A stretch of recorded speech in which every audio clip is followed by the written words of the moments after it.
Hello, friends. Welcome to Coding Garden.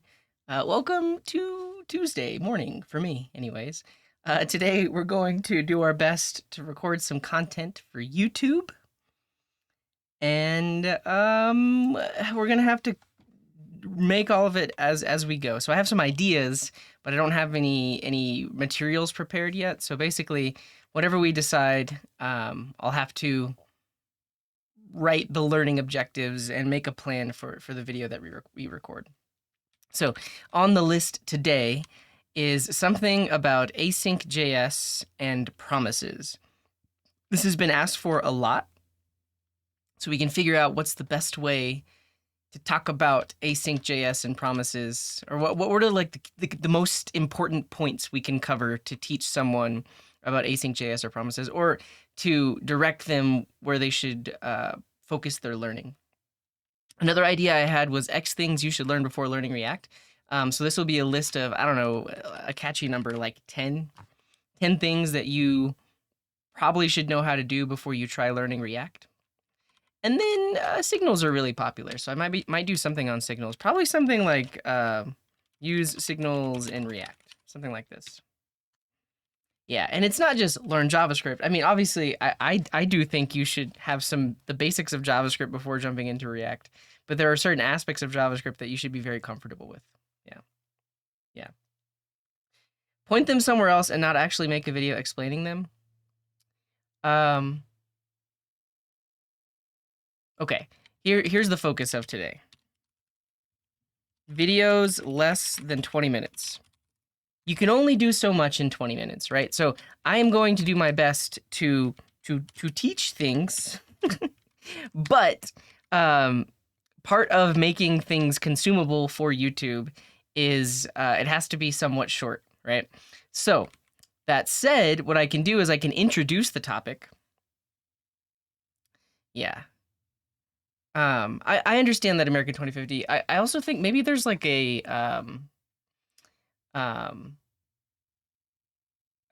cultural barrier. I don't know, but and maybe it's also about like how I think about YouTube videos, right? Because you may watch a 20-minute YouTube video and think, oh yes, I learned something, but you didn't. And so like that's my own understanding of education and like how things actually, how people actually learn things. So that's really what I mean by that. So like really, if I didn't mention this, you would probably feel the same way about the way that I'm going to present this material. That's really all that I'm saying here. Like I'm going to introduce the topics, give a couple of examples, but in order for someone to really learn the thing, they need to go practice it and potentially read about it in more detail. That's really all I'm saying, America 2050. Yeah. But let's move on from that. Well, not move on. Let's say hi to everybody and then do the thing. And I'll run a poll to see what you all want to see first. And then also if you have any ideas, right? So this is the other thing. This is the focus, right? We have to put our content hats on, and we have to think about the people that don't want to watch an hour-long video. What are some ideas that can be done or presented in under 20 minutes for those kinds of people that like to watch that kind of content? And if you have any ideas for that, !idea, and it'll show up over here, and we won't lose it. But again, focus on ideas that can be presented or can be done somehow in under 20 minutes, right? Build a Trello clone is not an idea like this, because that would take multiple hours. Yeah. Target audience is anybody that watches YouTube videos. Really. And I guess, for instance, I mean, really, if you just look at the most recent 3 videos on my YouTube channel, these are the kinds of topics and length that I'm shooting for. Honestly, like under 10 minutes is probably better. The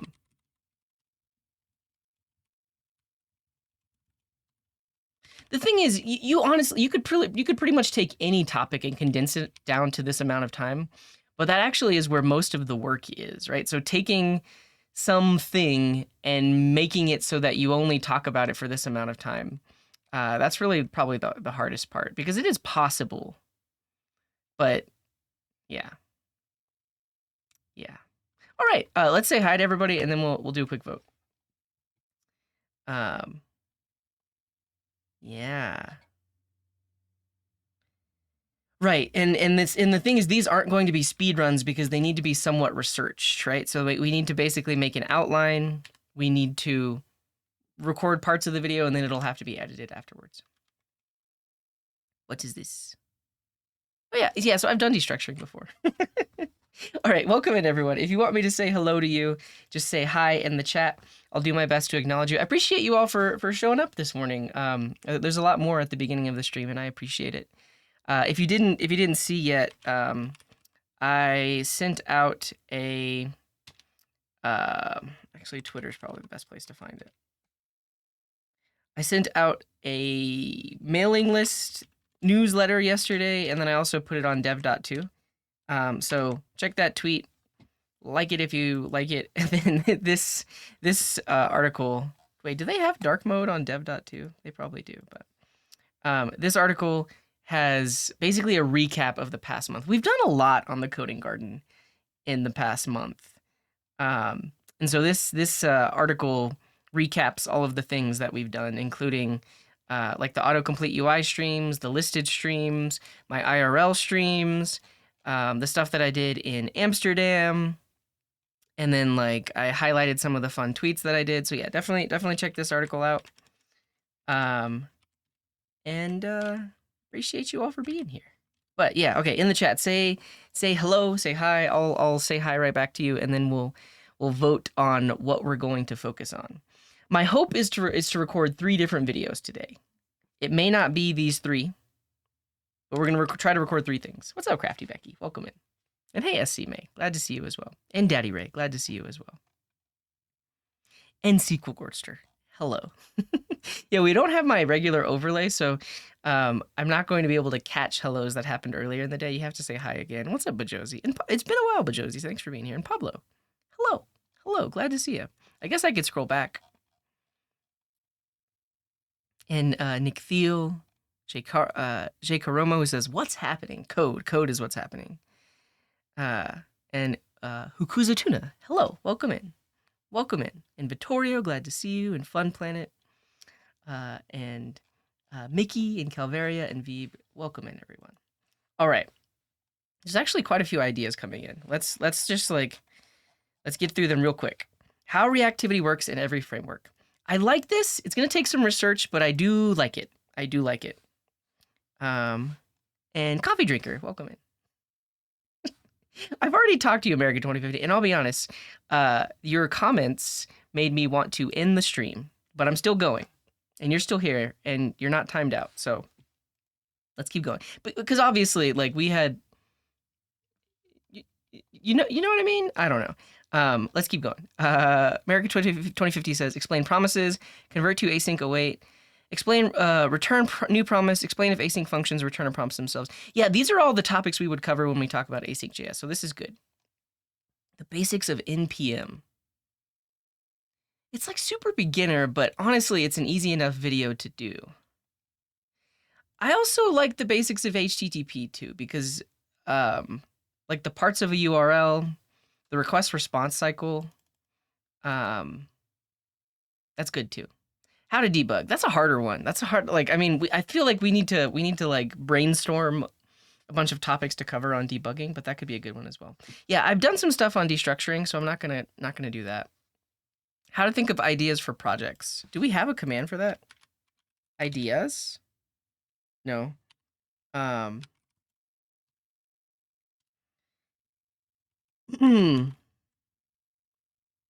No, and that's why I kept going. That's why I pushed past it. But basically, I'm trying to describe what I'm doing, and your comments were like dismissive initially. But I understand. Like we just have to. We come from a different basis of understanding of what I'm trying to say, and so when I say a certain thing, it might come across a certain way to you. I understand that. I am a pretty good communicator, I think, but I'm also tired. I think that's why it got to me so quickly. But yeah, this you can't go wrong with this app idea. And Matthew D. Groves, thank you for the raid. Welcome in, raiders. We are contemplating ideas for YouTube videos right now. But welcome in, glad to see you. But yeah, so check out that repo for app ideas. I'm not going to do my own video on it because Florin has a really good repo on it. But yeah, what were you working on, Matthew? Test review, then new features with Couchbase, ASP.NET, and C#. Very cool, very cool. Welcome in. Right now on the list of potential ideas, I started off with potentially doing a video on async.js or promises, 10 things to learn before you learn React, something about signals. You're doing lots of validation. Nice. And then we've got some good ideas here. Create a simple web extension in 10 minutes. Is it that simple these days? Like, I feel like the new manifest stuff makes it a lot harder, doesn't it? Oh, nice, Acid Spark. Well, I'm glad you got more sleep. But the thing is, I scheduled this stream for so early. I was so when I set the schedule yesterday, I was, what's the word? I was gung ho, I guess is the term. But then I didn't get to bed till like 1.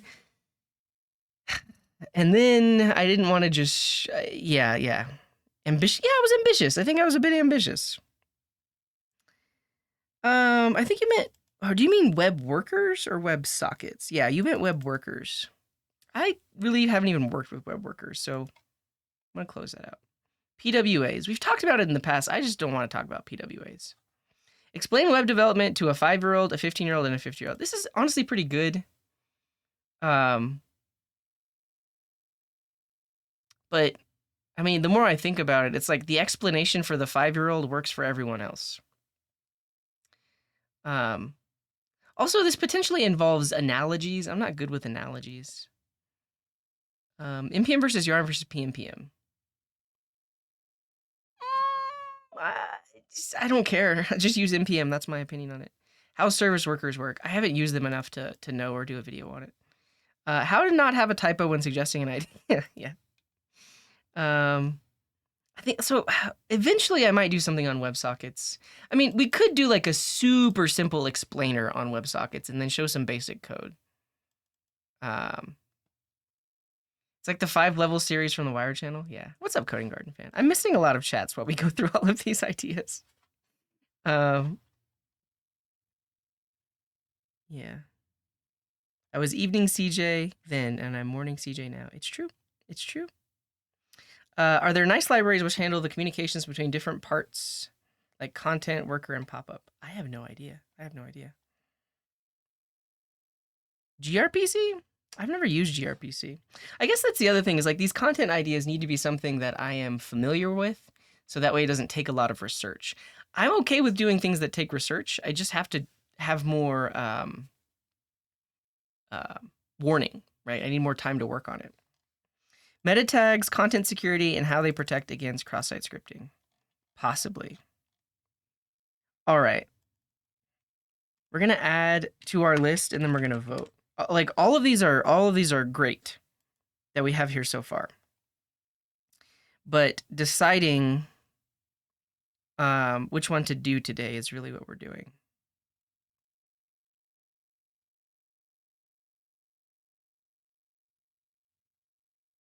Twitch extension in the panel typically seems a bit harder. I mean, like I've tried to do it before. Oh, you know what happened? I tried to create one, and then when it has to go through a review process, and it got denied. And so I was like, I don't want to do this. So, all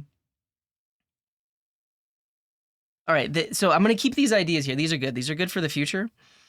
So this is just my Q&A app. So I built it, but you can do things in the chat. So in the chat, if you do !ask, it shows up under questions, ideas show up under ideas, and then people can comment and upvote. I typically use this whenever I'm doing like a pure Q&A stream, so that way the questions don't get lost in the chat. But yeah, this is just a little thing that I built. It's nothing special. But let's vote. Let's vote on what we work on first.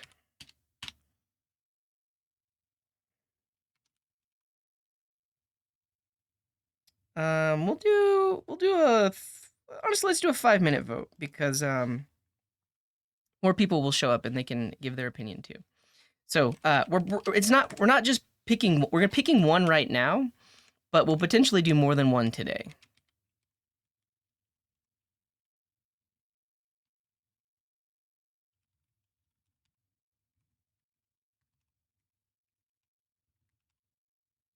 So X things to learn before learning React. So let's say you're a newbie, you want to learn React. This video will tell you all the things you need to learn before you learn React. What's up, Lakshman? Welcome in. Use signals in React. How reactivity works. Everywhere. You can only vote for one, Pablo, because I think multiple of these are your ideas. And then how to debug. All right. Vote now. You have 5 minutes to vote. We'll kill 5 minutes somehow.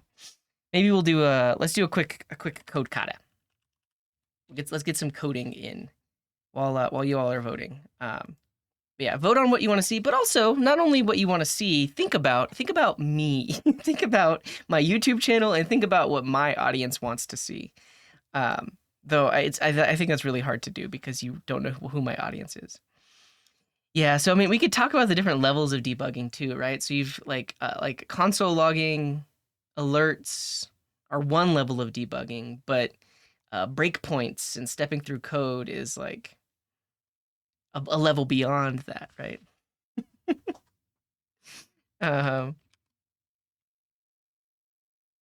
Cool. And on actually, well, never mind. I thought how to debug was going to be winning, but I have some stickers. Well, there's one on my laptop here.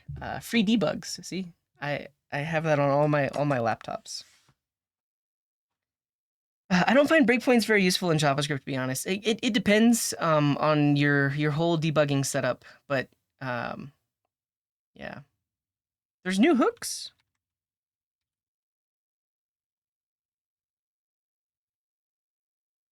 Where?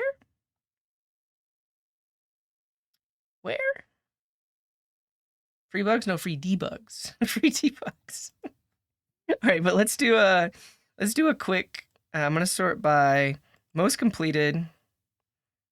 Katas I have not trained on, and we have how long? Like 3-4 minutes. Let's see. Can I do? I don't think I can. Let's see. Can I do a 6Q in 3 or 4 minutes? The first one that pops up. Let's go. Let's write some code. The input is a string str of digits. Cut the string into chunks. A chunk here is a substring of the initial string of size s. Okay. If a chunk represents an integer as the sum of the cubes of its digit is divisible by 2, reverse that chunk. Otherwise, rotate it to the left by 1 position. All right, this is doable. It's convoluted, but this is doable. And if you want to try this while I'm trying it as well, here it is. Here we go. So, first step. If a chunk represents an integer such as the sum of the cubes of its digits is divisible by 2. So we need to sum all of the digits in the string. So the input string is going to be a bunch of numbers. So we're going to split it and then reduce it. And so this gives us each character. We want to convert that character into a number and then add it to the sum of the cube of the digits. So cube of its digits. So we need to cube this number that is a string. So first of all, convert that character into a number, and then we need to cube it. So math.pow is, I do believe, how we can do raise it to the power of 3. So to cube it means to raise it to the power of 3 like this. And then we add that to the total sum, and we start off the sum at 0. So this should give us the sum of the cube of its digits. And then we'll say, is it divisible by 2? So yeah,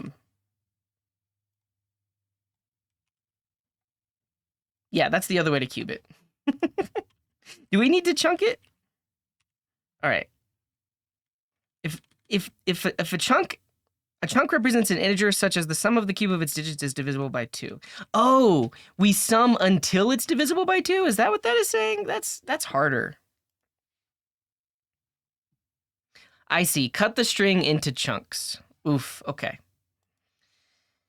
Okay. Yeah, so we have to basically go one character at a time. We add it. Oof. Okay. Well, here we go. Let's put this into a. Maybe we don't have to worry about performance as much. So we can create a function like is chunk divisible by 2, and then we pass in the chunk. And then we do the thing to the chunk, and then we say mod 2 is 0. Like we could have the more performant way would be to do like a rolling sum or something like that. But this should be fine. Because what we'll do is we'll like gradually go through this thing. So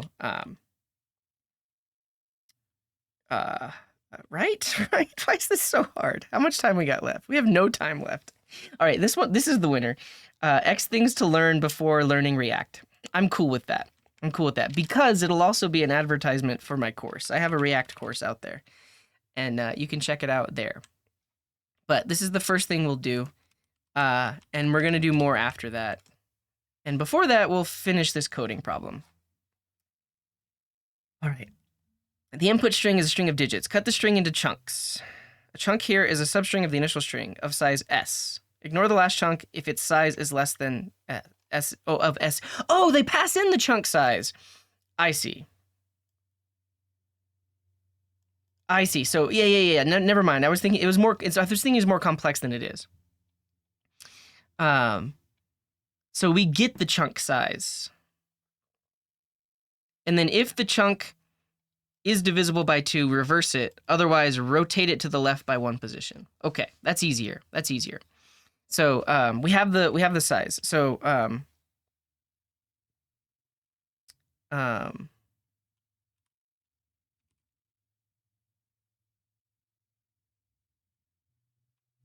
also, is the chunk size always going to be divisible? Like, will it always?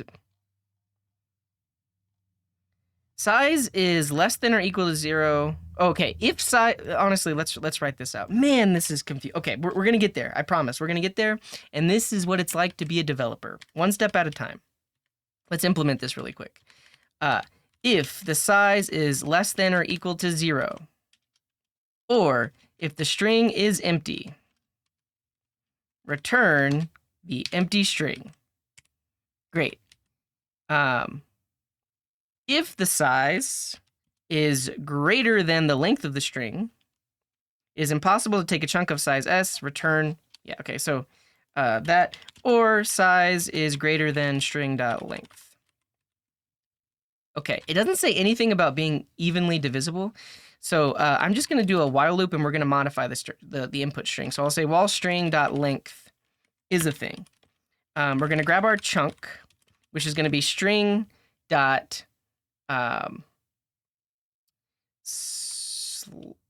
splice. We want to remove at the 0th index size amount of items.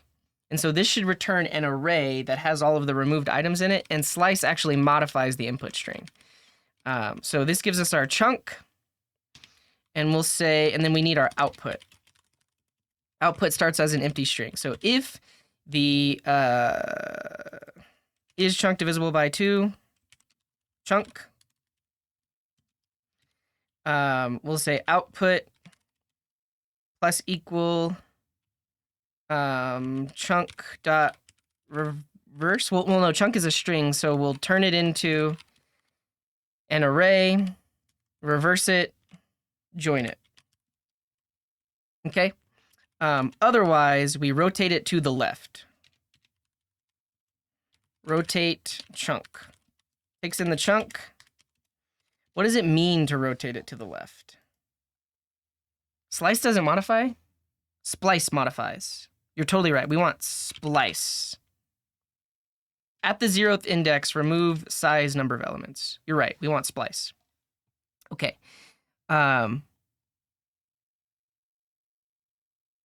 Rotated to the left by 1 position. Oh, that's easy. You just take the first one, put it on the end, remove it from the beginning. Okay, so rotate chunk. So we'll say return chunk dot, in this case, oh no, but the string, we need to turn it into an array in order to splice it.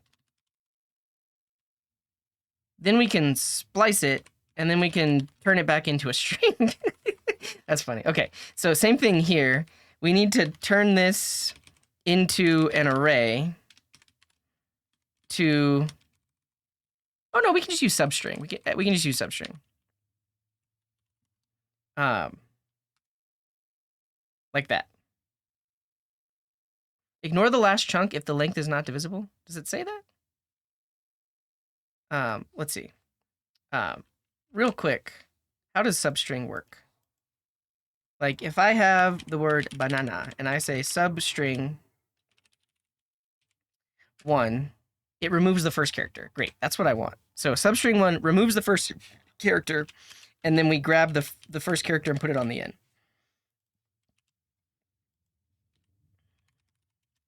Rotate chunk with the chunk. All right. Easy. Done. Let's see.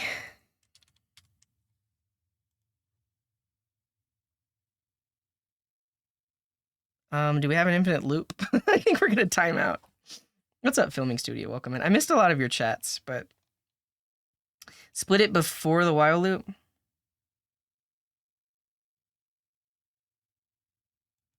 I think that's a good point. We don't have to do that every time. We'll call it input. While it still has a length, yeah, you're totally right, because that's the thing that we're modifying. You're totally right. And then we modify that input. Yeah, good call. Good call, Andrew. Okay, so expected this to equal this. Okay, so I think this is what someone was mentioning. Like if the leftover chunk, if the last piece isn't the size of the chunk, don't use it. 1, 2, 3, 4, 5, 6, 7, 8. Yeah, and then they just throw off the last one. Okay. So if chunk dot length is less than size, return. Oh, no way. Did I get it? Man. You can't tell me I'm not a programmer. Look at that. Look at that. I don't even care about better solutions. We solved it. Let's keep moving. Let's keep going. That's a win for today. Second try. Yeah. Jeez.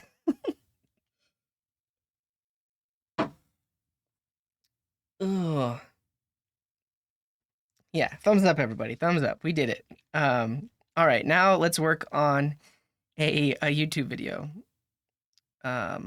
Do Codecadas come with a real world example? They don't, but that would be cool to put together as well. Chunk? Chunk? I think it's a fun word too.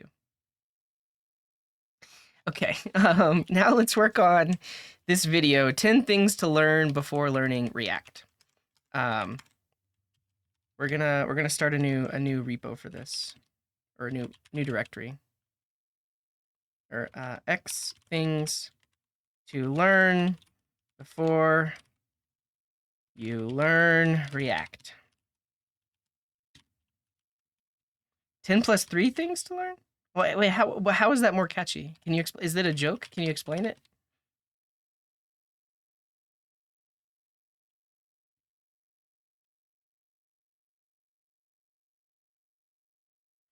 All right, let's put in, let's make our list. I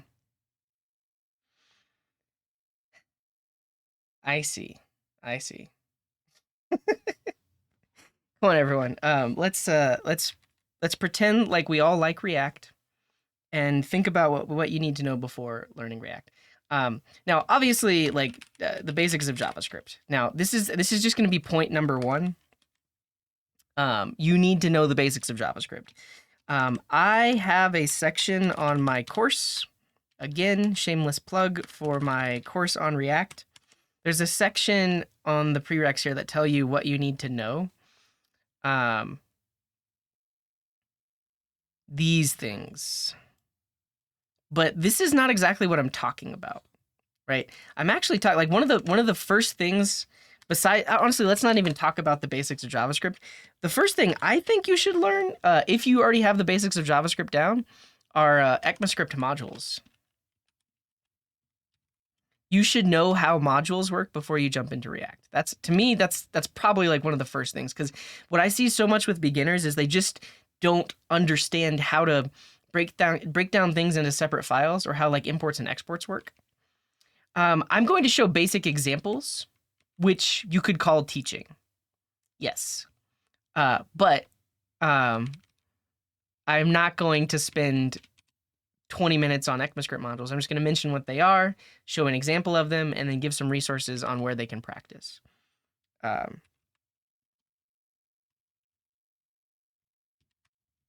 Cool.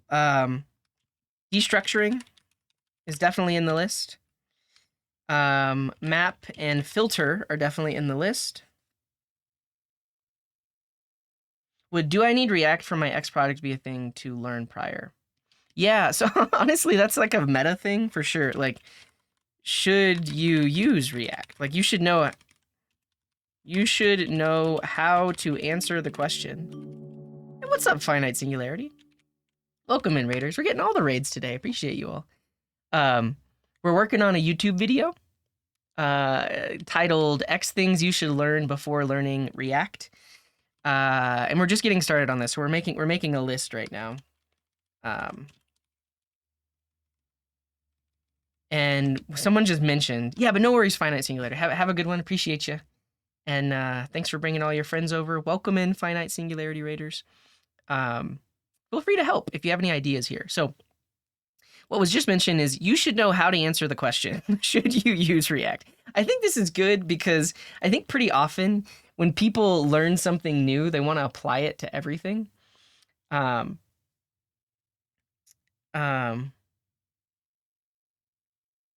So yeah, knowing what React is for. Yeah. What server and client means. Yeah, I think this is the other thing that, I mean, I don't know if I'm going to put it on like before you learn React, but typically when you're building things with React, you're also making API requests. So like that gets even to like, okay, so this is, yeah, JavaScript basics, and then know where your code is running. Because this is another thing beginners get wrong, which is they don't understand that the client-side code they write is actually running inside of a web browser, right? It doesn't require a server-side process. No worries, George. Welcome in. Welcome in. But yeah, I might have missed some things. Yeah, so we have, yeah, thanks for that. We have map and filter on here. I don't think you need to know reduce. You definitely can use reduce, but you don't need to know it. I think map and filter are the main higher order methods you need to know. Yeah.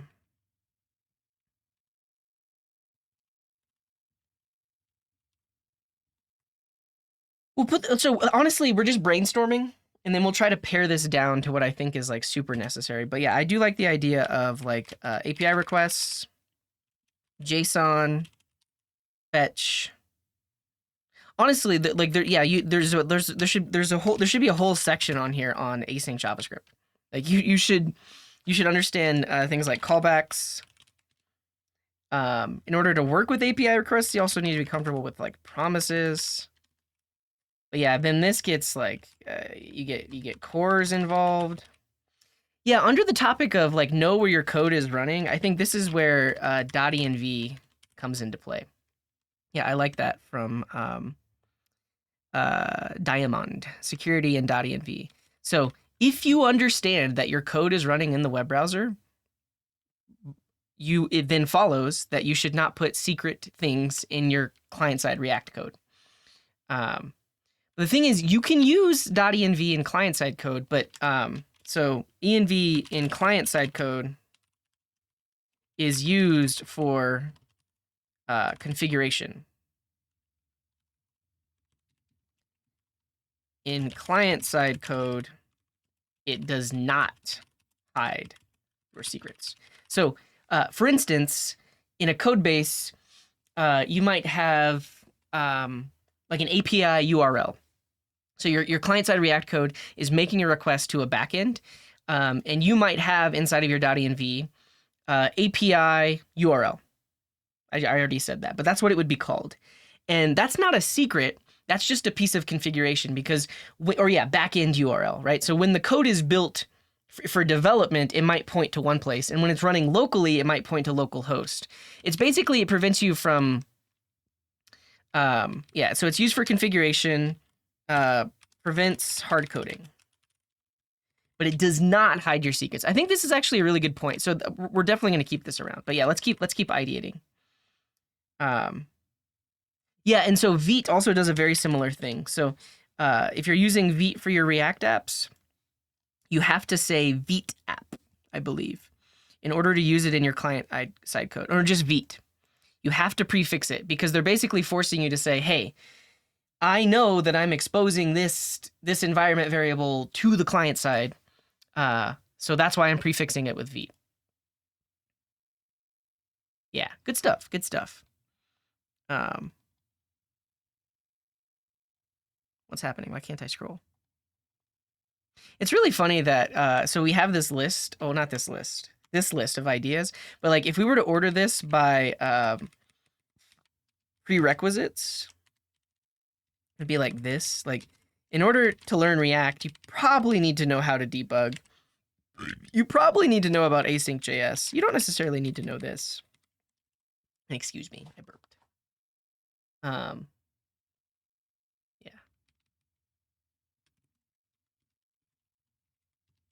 Like that. This is the order, if we're going by order, but right now we're working on this one. Each of those could become their own video. It's true. And maybe we do that. Maybe it's like a series where this is the introduction video. This gets people interested. And also, I mean, the thing, like, if you think about also let's talk about the target audience, right? This is a beginner coder, right? They already know HTML, CSS, and JS.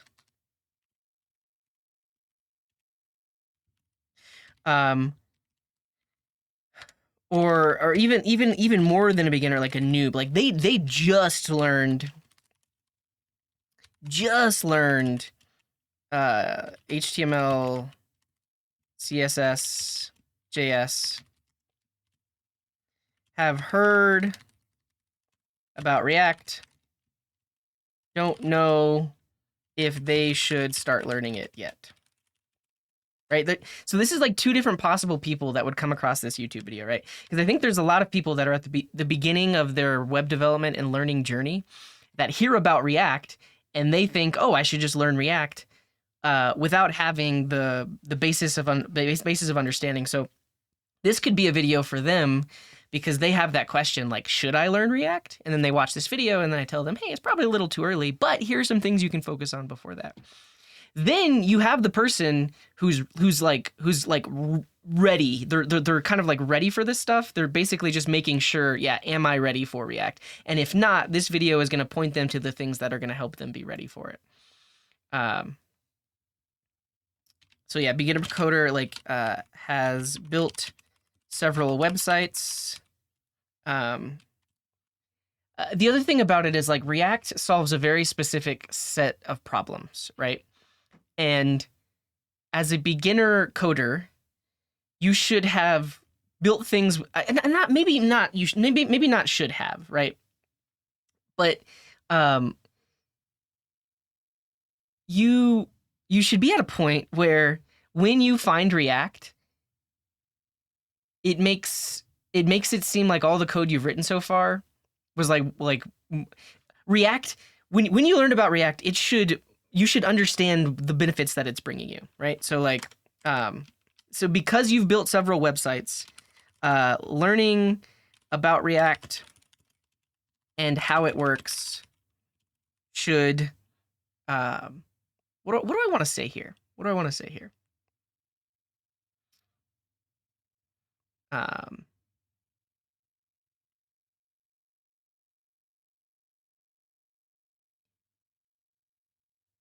Learning about React and how it works should create a spark. I'm lost for words. But basically, as a beginner coder, you should have enough experience that when you learn about React, it makes sense. It makes sense. The things that it is introducing to you are like, oh, I wish I would have had that all along, but now I have React, so I have that. That's really what I'm trying to say. Yeah. Learning about React and how it works should I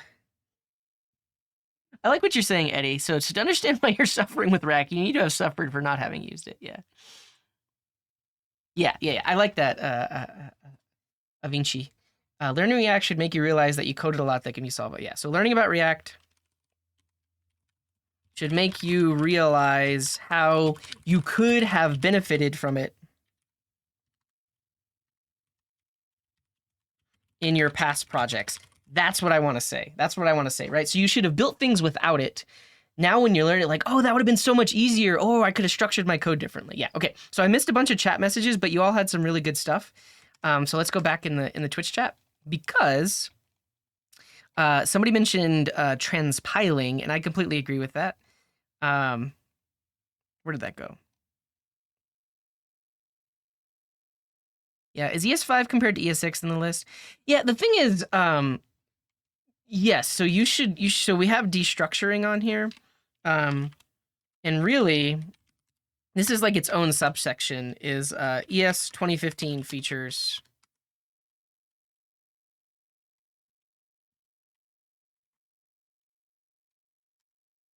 Map and filter are not ES 2015. They've existed since ES5. But yeah, so arrow functions. Yeah.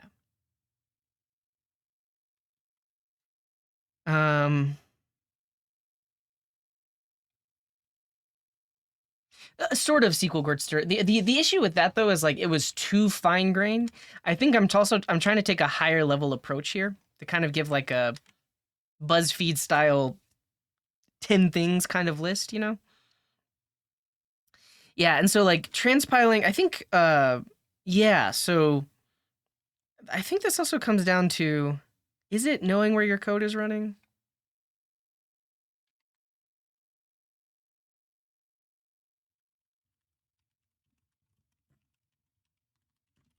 Yeah, so understanding that browsers only can use HTML, CSS, and JavaScript. Transpilation is needed. So we might have on here like build tools and build processes, something like that. Yeah, I agree with that, JD does dev. But I think that also comes with understanding the basics of the web and web browsers.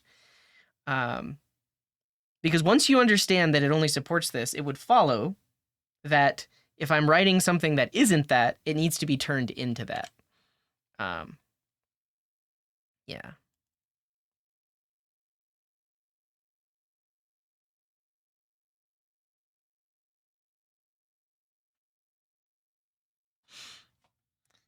I should highlight what React helps. So like, I think this comes down to answering this question: should you use React? Like knowing like what it actually helps with. With React, you don't miss anything. You learned the basics and something how React might do behind the scenes. Without React, you don't miss anything. Not sure what you're saying. We are making a list of things people should learn before they learn React.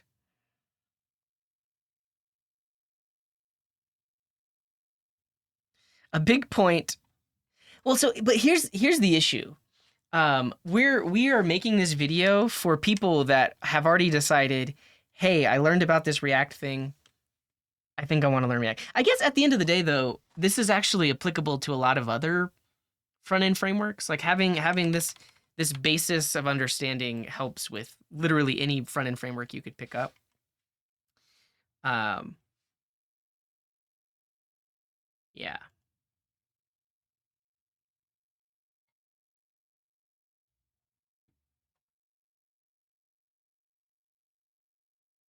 Yeah.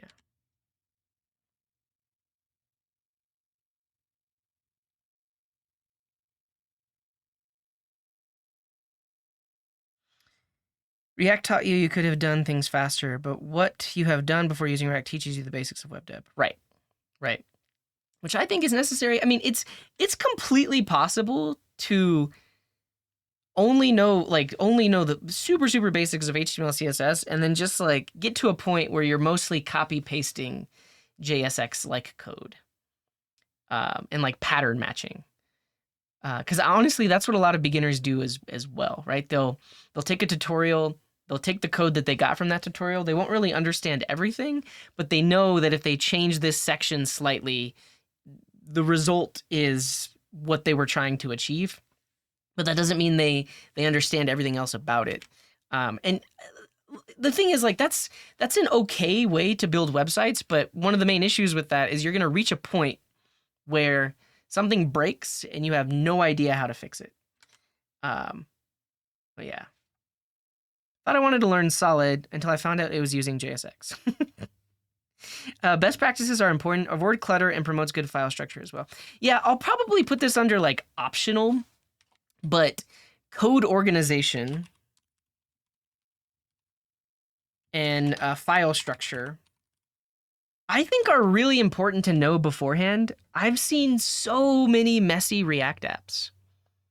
And honestly, like it really, like, I don't like to generalize, but it's like the majority of React code bases I've seen are messy.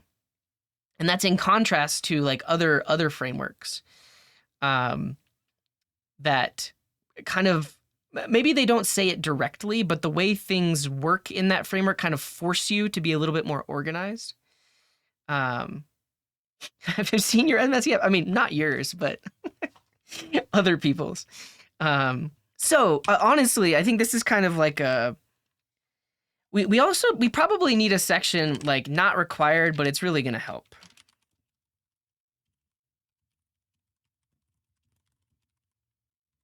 Yeah, and I think this falls under that because you don't have to know how to organize your code or work on, like, you can literally build a 1,000,000-line React component and your app would mostly work. I guess you probably would run into some like performance and rendering issues, but that's completely possible. But if you're working on a team or you want to be able to go back into that code base 6 months from now and understand what was happening, code organization and file structure is going to help a lot.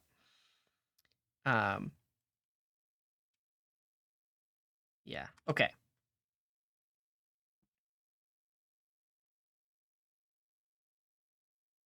Yeah. I mean, I kind of agree with this, but like not everyone's going to do that is the thing. Yeah. And so just real quick, I mean, for those of you that are like have never heard of React or like completely new to this kind of thing, this is JSX. The fact. So this is a JavaScript file that has what looks like HTML inside of it. So JSX is a is it a language? Yeah, it's a language that allows us to mix HTML and JavaScript. But at the end of the day, this gets turned into like just JavaScript. It's a developer feature. And a lot of people don't like this, like America 2050. And I mean, what I don't like about JSX is oh, thank you for the prime. Eric was taken. I love your plan in making these videos. I taught myself React from the ground zero by looking at older videos. I look forward to seeing a more cohesive set of videos. I appreciate that. Yeah, I think this is going to be a good one. We just got to plan it out right. And I think getting all this input is good because there's people from a lot of different backgrounds in the chat too. So yeah. This is JSX. Basically, it's HTML mixed with, yeah, this is a better example because you can see some like JavaScript logic up here, and then it like returns what looks like HTML code. So this is JSX. What's up, Bits by Theorio? Welcome in.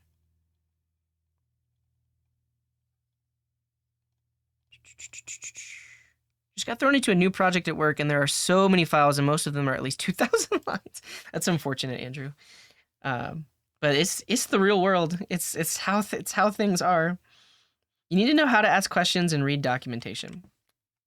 I like this.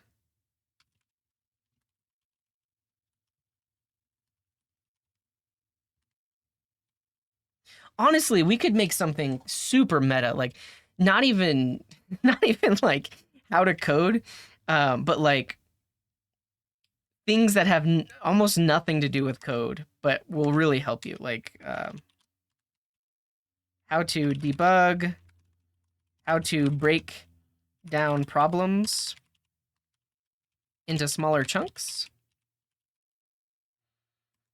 Yeah.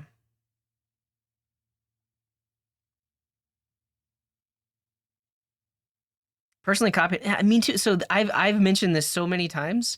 The John Papa style guide. This will help you write better Angular apps. I haven't looked at their Angular 2 style guide, but if you look at the John Papa Angular 1 style guide,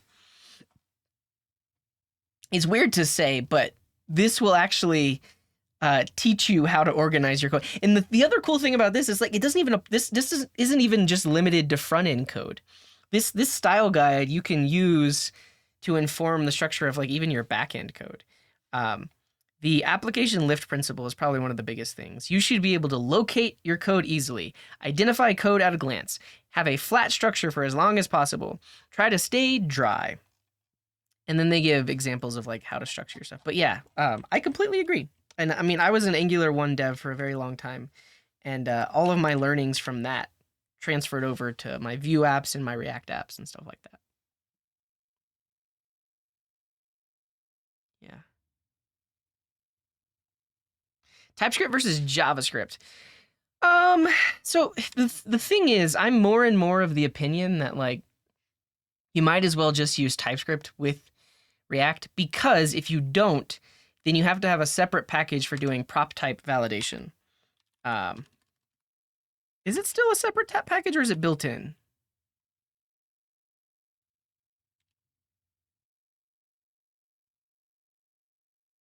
No, that's from 6 years ago. Is it built in now? Does anybody know?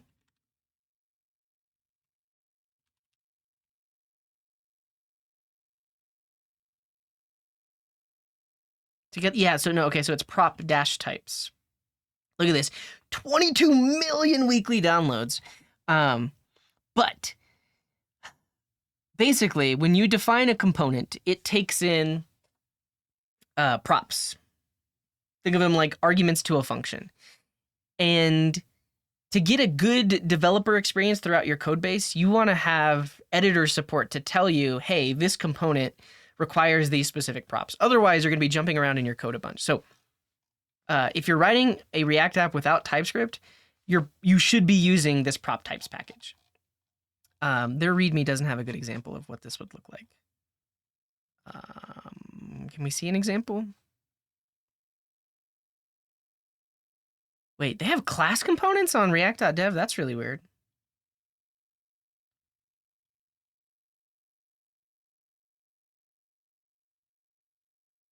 Wait, can you not define prop types for a function component?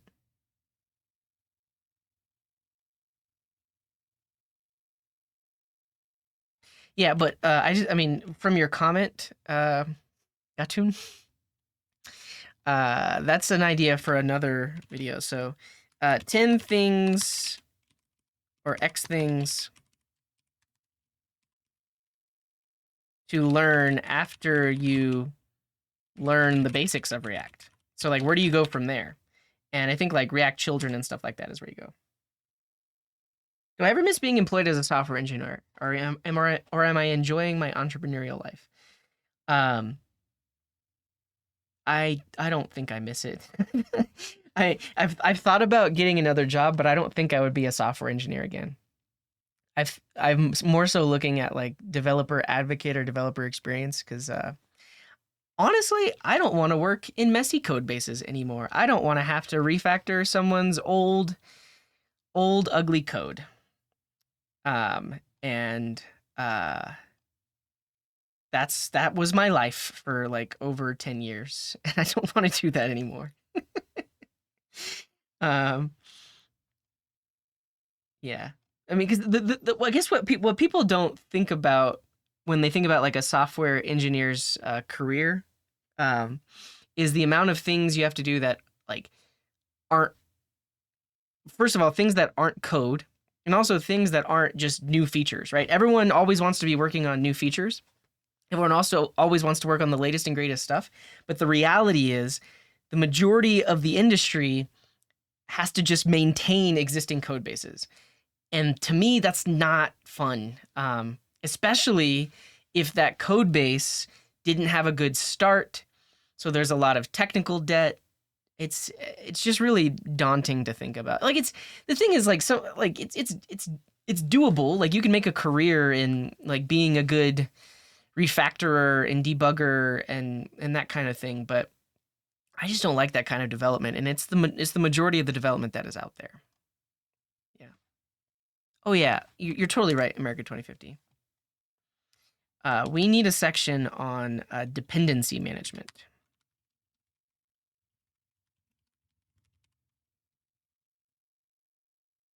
And this kind of goes hand in hand with build tools and processes.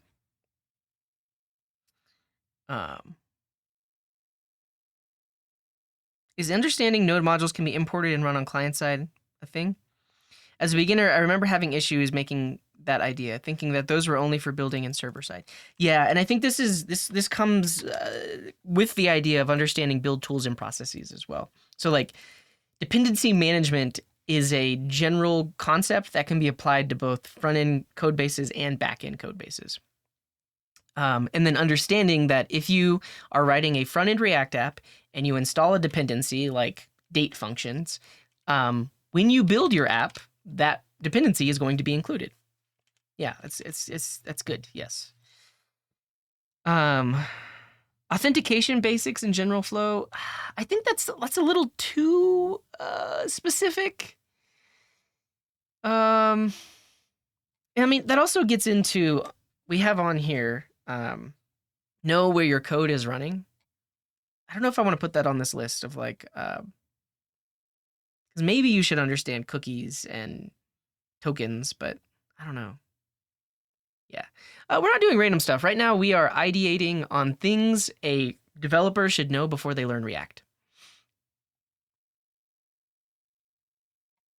Yeah. So honestly, this under this build tools and processes, something like client-side React uses Node.js as a build tool, not as a server-side runtime. Learn how to ask ChatGPT. Yeah. Well, how to Google, I think, is under how to debug, how to read documentation, how to break down problems into smaller chunks, how to get help or help yourself.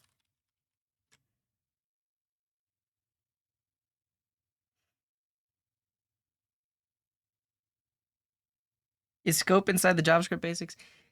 I would think so. I mean, we could try to list out that stuff. The thing is, like, the moment you start listing out JavaScript basics, like, you're just listing out everything. But we could try to highlight some things. I think, like, the basics of functions, right? So, like, return values, arguments, and then also closures. Like, you're going to come across closures in React. And then, yeah, like hoisting and scope. Those are pretty huge.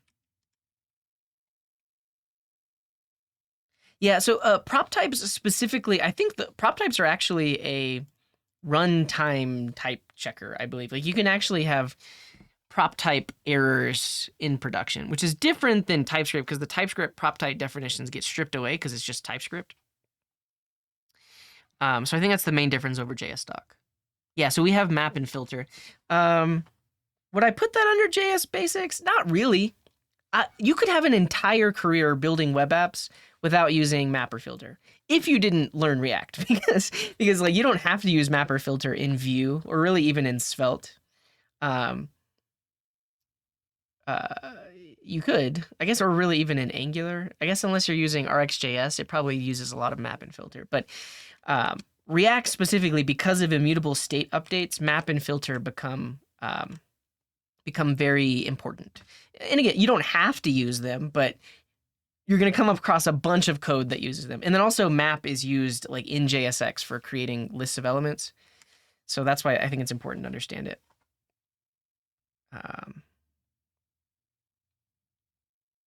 Yeah.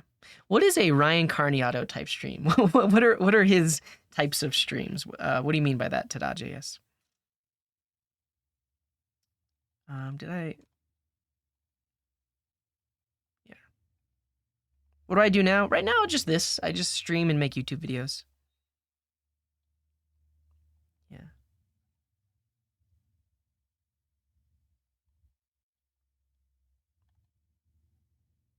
Yeah, I mean, honestly, we might put that on the list. Like Vibing Creator is saying, functional programming basics, because these are the things that you use a ton in React. So like immutability, pure functions. Your React components are essentially pure functions. They take in input and then return a JSX tree or like a virtual DOM tree based on that input. And given one set of inputs, they're always going to return that same virtual DOM tree. There are side effects though. So like side effects, they have to happen or else our code couldn't work here. But yeah, I mean, so I have functions up here. We could put higher order functions. Yeah, so when you, I think it actually should render all of these. Check it out. So yeah, in Markdown, if you just put ones for everything, it automatically increases their numbers in the Markdown. Apparently 0 doesn't work. Side effects may include loss of hair, loss of sleep. Yeah. I like to refactor code, but mostly if it's my own code. That way I see how far I've progressed. Yeah. Component lifecycle and re-render. I don't think you need to know these before you learn it. You learn those as you learn React, I guess. Yeah. Is OOP still relevant for getting started with modern React? No. I mean, these days, like for whatever reason, this section of the React docs are showing us class components. Maybe they haven't been updated.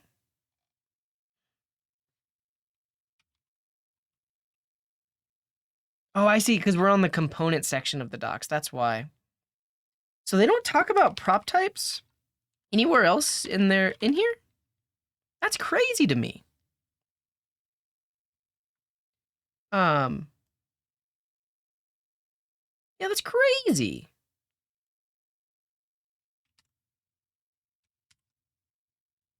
Whoa.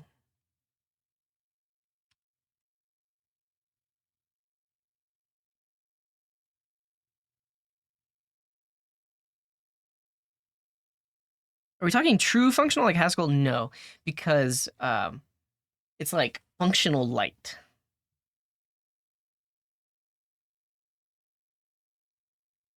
Yeah, I'm gonna sort them. We're also going to pare down this list. Right now, we're just brainstorming, putting everything possible, and then we're gonna pare it down. Adapters and hosting the app. I think this comes down to knowing where your code is running. Because if you understand that the code you built is completely client-side, you will understand that it needs to be hosted on a static file server or CDN. But you don't necessarily need to know how to deploy in order to write React. It's good to know, and if you want to be able to share your app, you need to know that. All right, let's look at my list and also my course. So my course on React actually teaches a lot of this stuff. So we talk about yeah. So I have ES modules. Um, we have scope on the list. We'll put let and const under ES 2015 features because they're used absolutely everywhere. Array destructuring for like use state, and then object destructuring for functional components. Arrow functions for anonymous callbacks. And then we have node and build tools on this list as well.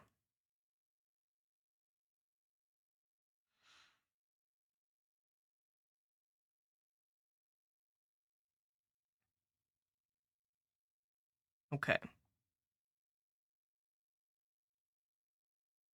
Running basic commands from the command line. This is also important in order to even be able to like generate a Vite app. I mean, you don't have to be like a command line expert, but you do need to be able to run like npm run serve or npm run build or npm run lint. You need to be, or npm run test, like and then also things like making a directory, listing files, removing files. I guess you don't know, you don't necessarily have to know these. You're right, npm test will just work. You could get by without knowing any of these commands. And I guess technically you could have a plugin in VS Code that that runs these commands for you, so you don't have to run them from the CLI. We're gonna put this under not required, but will help in the long run. Cool. All right. Let's run through the list. In the chat, even if you mentioned something earlier, I might have missed it, but in the chat, if you think there's something that should be on this list that is not on this list, please let me know in the chat. But we're going to start at the top. What about React.new? I guess if you're using it in your browser, sure, but eventually you're going to want to get a job doing it, and you're probably going to need to be able to run it locally. All right. First up, you should be able to answer the question, should you use React? This is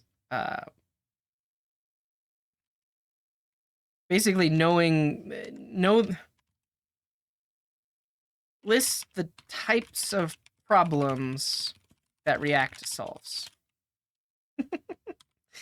We also have on here JavaScript basics. So not just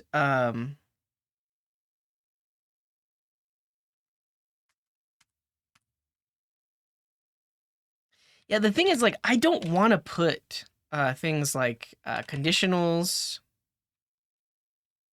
variables,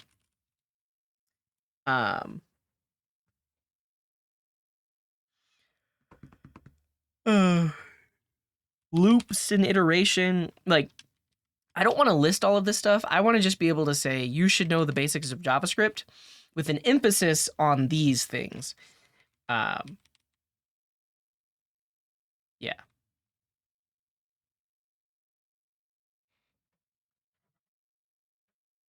Yeah, and then under here, we do have build tools and processes. So this note from Dr. Phantom says, instead of scripts, mention they should know what node and npm is.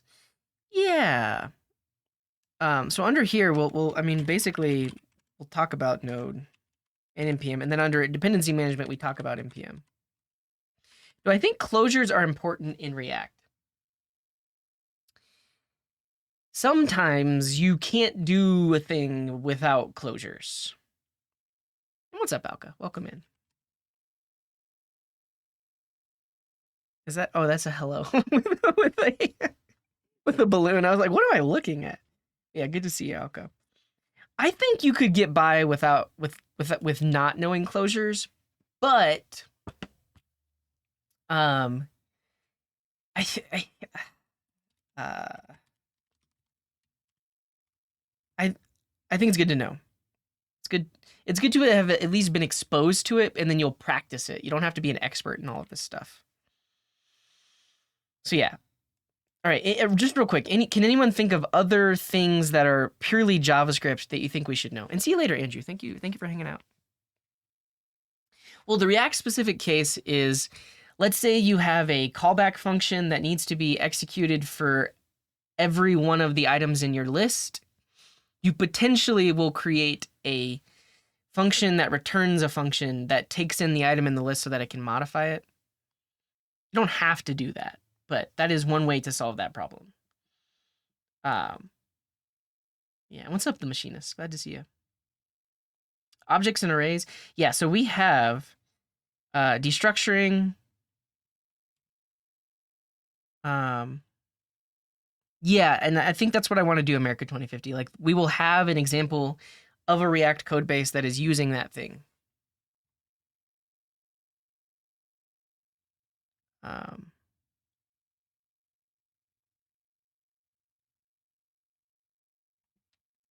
Yeah, and then I guess in talking about immutability, so here we have like cloning, copying, reference types. Like, this is something you should probably have practice with before you. I mean, a lot of people learn this in React because things have to be immutable. So they learn how to use map. They learn how to use the spread operator. We're gonna put that in this list too. Spread operator.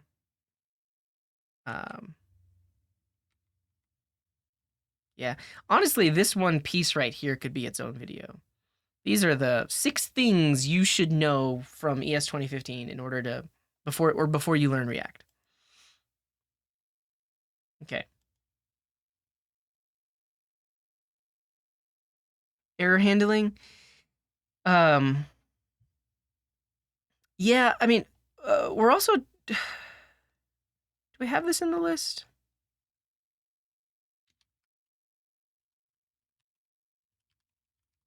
How to handle errors. Like, you should know that you should open the dev tools when you're writing code. I don't know, Alka. I don't know if there are any newer features that are used heavily. There might be.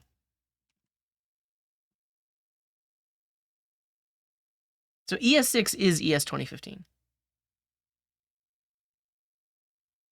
But it's like you just see these everywhere in React code bases.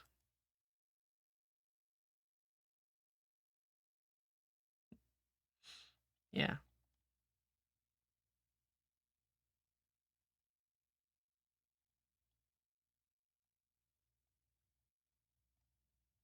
Okay. So yeah, I mean, I guess I didn't see anything else in the chat about JavaScript basics. I think these are honestly, most of the basics that you need to know about JavaScript have to do with functions and scope.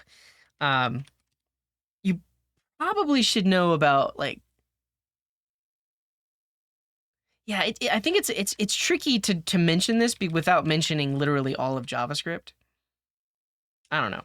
All right, keep going. The next thing we have is know where your code is running. So like the difference between client and server.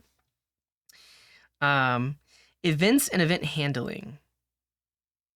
Oh, well, we should have no, honestly, we should have an entire section on the DOM.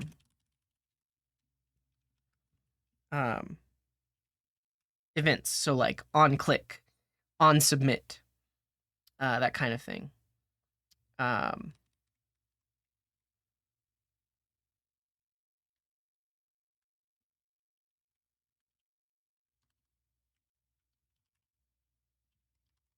HTML element properties like value and what else?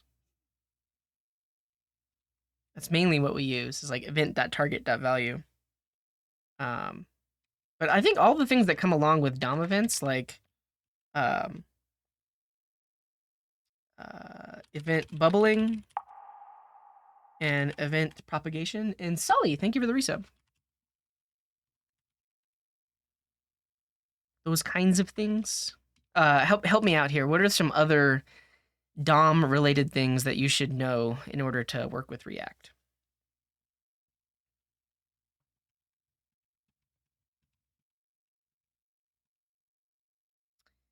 Yeah, I guess just about like the nodes themselves, right? So like really just the DOM tree. Like know what the document is. And I mean, so but I think that's the thing, right? So in order to understand or in order to yeah, be able to grok the virtual DOM, you also have to understand that there is a real DOM, right? Um oof. Yeah, event bubbling, event propagation. I guess do you really even need to know that? I'm just gonna put events in general. Yeah. Okay. Good call. Uh, yeah, I think that's a good point. DOM manipulation. So, create elements, remove elements, modify elements. Yes. Well, no. So React actually uses a thing called virtual events. So even though you have this on-click handler on an element, it actually is virtual. Like the event that gets passed to you is a virtual event because of the virtual DOM. What's AOM?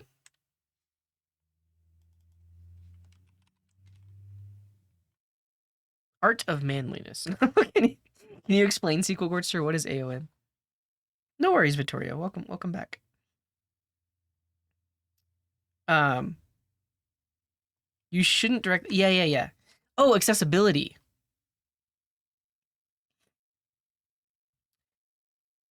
Here's the thing. It's not a prerequisite to React, but I think it is going to help in the long run. So we'll put it on this list.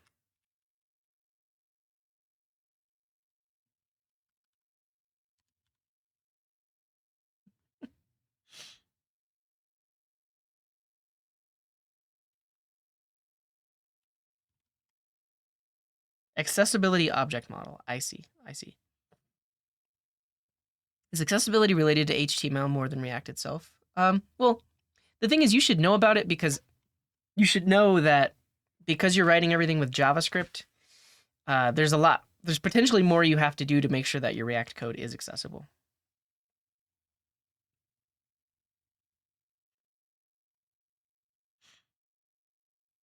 Oh yeah, sure. Um, yes, and then I mean, like Gatun is mentioning, you shouldn't directly access the DOM. So you should know how to do this, but then also realize that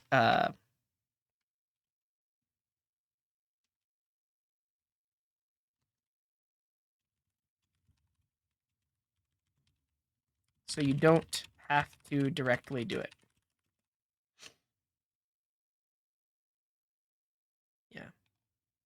In Angular, we have this philosophy of handling everything through the framework, and I think it's a very good practice. Like it's harder to mess things up if you always go through the framework. Sure, yeah.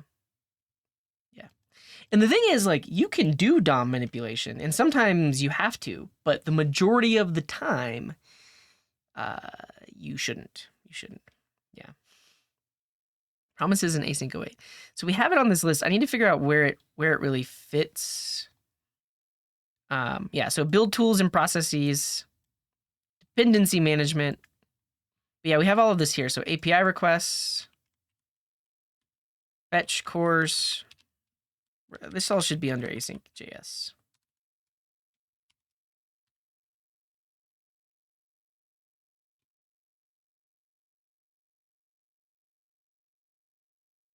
Yeah. Yeah. Okay. Dependency management. Oh, no. Forms and inputs.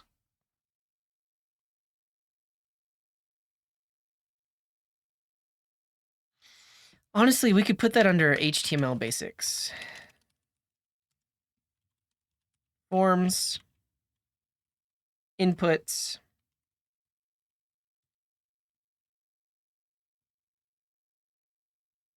yeah.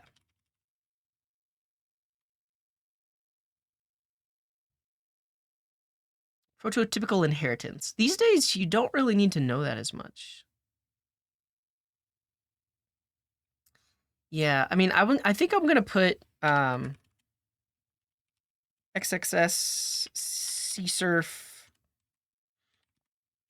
security.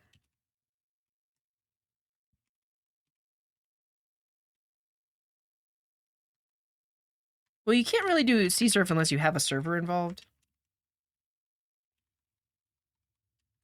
Something like this.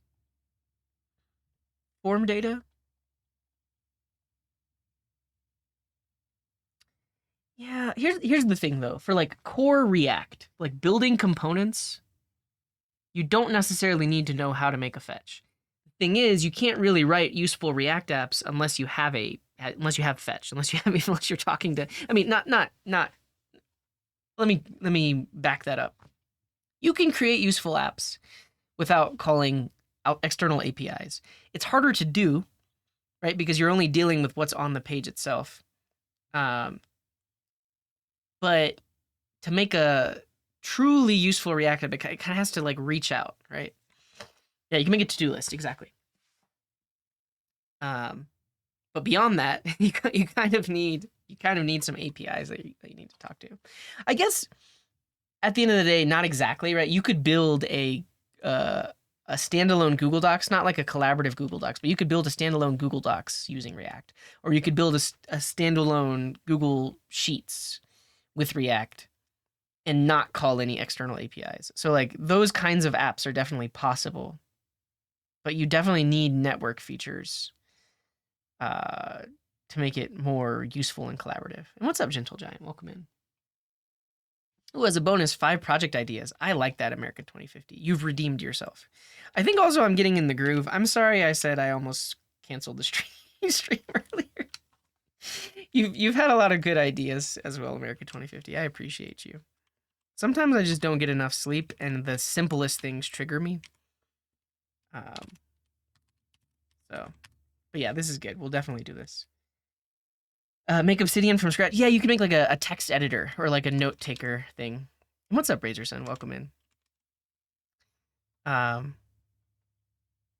It is true. It is true. You don't necessarily need network features, but the majority of the time you are going to use them. Okay. We're at this point. Knowing where your code is running. Good. Okay.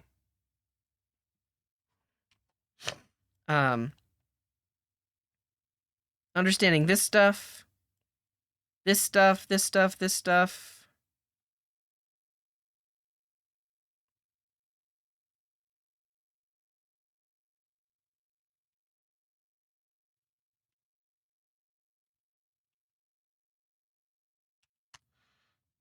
So yeah, this is not required, but will help in the long run.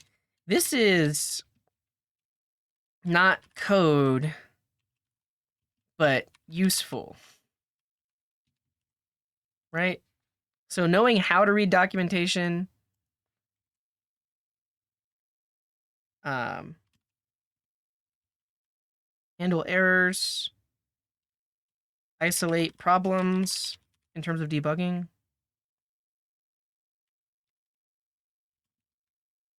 Use the dev tools. Yeah. You're right. I'll take a break before we. Honestly, so we've made this list. Now I need to turn it into potentially a slide deck, but also like, how am I going to make this a YouTube video? Yeah. Okay. So good call. Josh is what I'll call you, because we don't have this on the list, but this would be under JavaScript basics. And also, honestly, we like put it at the top. Ternaries and short circuiting.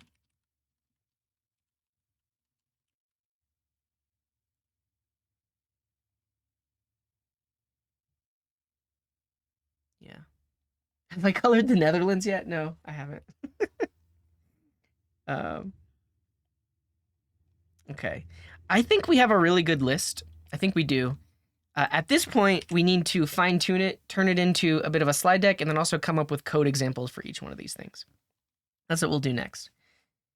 Yeah, so for conditional rendering, you typically use a ternary or short circuiting. Yeah. What's up, Crypt? Good to see you too. We wrote a library on stream a while back called React Garden Tools. It was like a thought experiment at the beginning. It was like, what if everything was a component? How long ago was this? Look at that. December 11th, 2018. 5 years? More than 5 years ago? Yeah, so the double ampersand is the short circuiting. But here's what we did. We built a state component, an if component, a fetch component, and a for component. So we made it so that you could have an entire React app that is just components. Like there's the only specific JavaScript code, I guess, is like if you have a fetch, but check it out. So you have like a state component where you pass it the initial state. And then you almost have like controller methods that can be used inside your render function. And then instead of having to use ternaries, you could use the if component. And then instead of having to have separate code that does like fetching, you literally have this fetch component where you pass it a URL. When it's loading, it shows this. If there's an error, it shows this. And if the data comes back, you can show it like this. And then instead of having to use map, you could use a for component. So we implemented all of these components from scratch in that stream. So I don't think they would catch on because like there are so many React apps that are just using ternaries and like short circuiting and stuff like that. So and then Solid.js has also introduced components that look like this. Like Solid.js has a for component. I don't know if they don't call theirs if, they call theirs like show, right? What do they call theirs in Solid? Show, yeah. So their for component works in a similar way. You pass it a list and then how to render it. And then the show component will hide and show things. Optional chaining, nullish coalescing. Do we need to know that for React?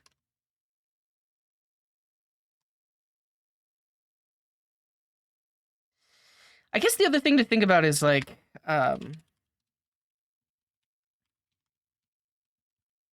if you come across if you're a new React developer and you come across a React code base, what are you gonna see that you need to know about?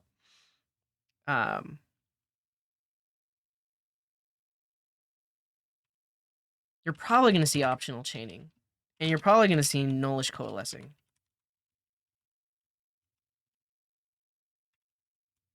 Did I spell that right? How do you spell coalesce?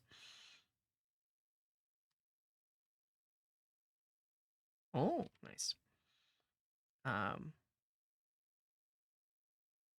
These are ES Next, right? Those aren't ES 2015?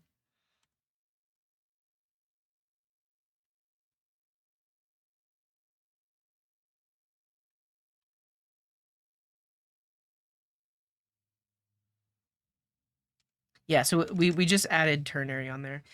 String interpolate. Yeah. Honestly, we should put that on here as well. Template literals. The thing is, like, yeah, these days, it's kind of weird that we even categorize these as ES 2015 still. I mean, I'm doing it right now. But honestly, these are, at this point, these are JavaScript basics. These are no longer just like external to JavaScript. Like you learn this stuff when you're learning the basics of JavaScript.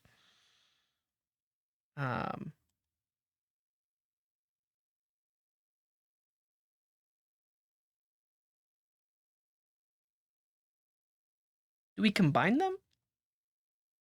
The Twitch there are a couple of APIs that got deprecated, and so now my overlay, my chat overlay is broken, and we're gonna fix it on Thursday, hopefully. But that's why the chat overlay isn't running. But all right, I'm gonna take a quick 5-minute break, and then when we come back, we're gonna turn this into a slide deck or a series of examples and make it a YouTube video. That's the plan. But 5-minute break. I'll leave you. Honestly, maybe it'll be a little bit longer break. Let me leave you with 7-minute break. We're gonna play this YouTube video while I'm gone. Yeah, we're gonna write code. We're gonna need to come up with examples. So we'll have to do that.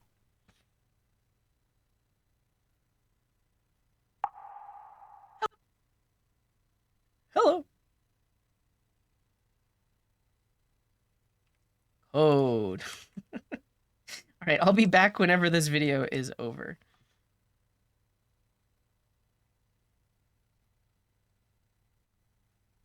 Hello friends, welcome to Coding Garden. In this video, I'm going to solve as many 7Q code katas as possible in 7 minutes and 77 seconds. Nivek Dev, thank you for the raid. I'm about to go on a break though. I hate to leave you with a video, but I'm going to go on a quick break. I'll be back in 7 minutes, but thank you for the raid. Appreciate you.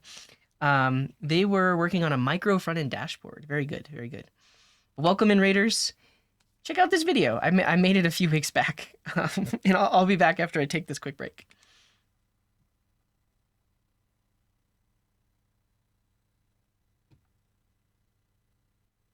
Here we go. The first one is head, tail, init, and last. So this says, Haskell has some useful functions for dealing with lists. Your job is to implement these functions in your given language. Make sure it doesn't edit the array. That would cause problems. Here's a cheat sheet. I mean, basically, it's just like head, tail. Let's see. Let's go.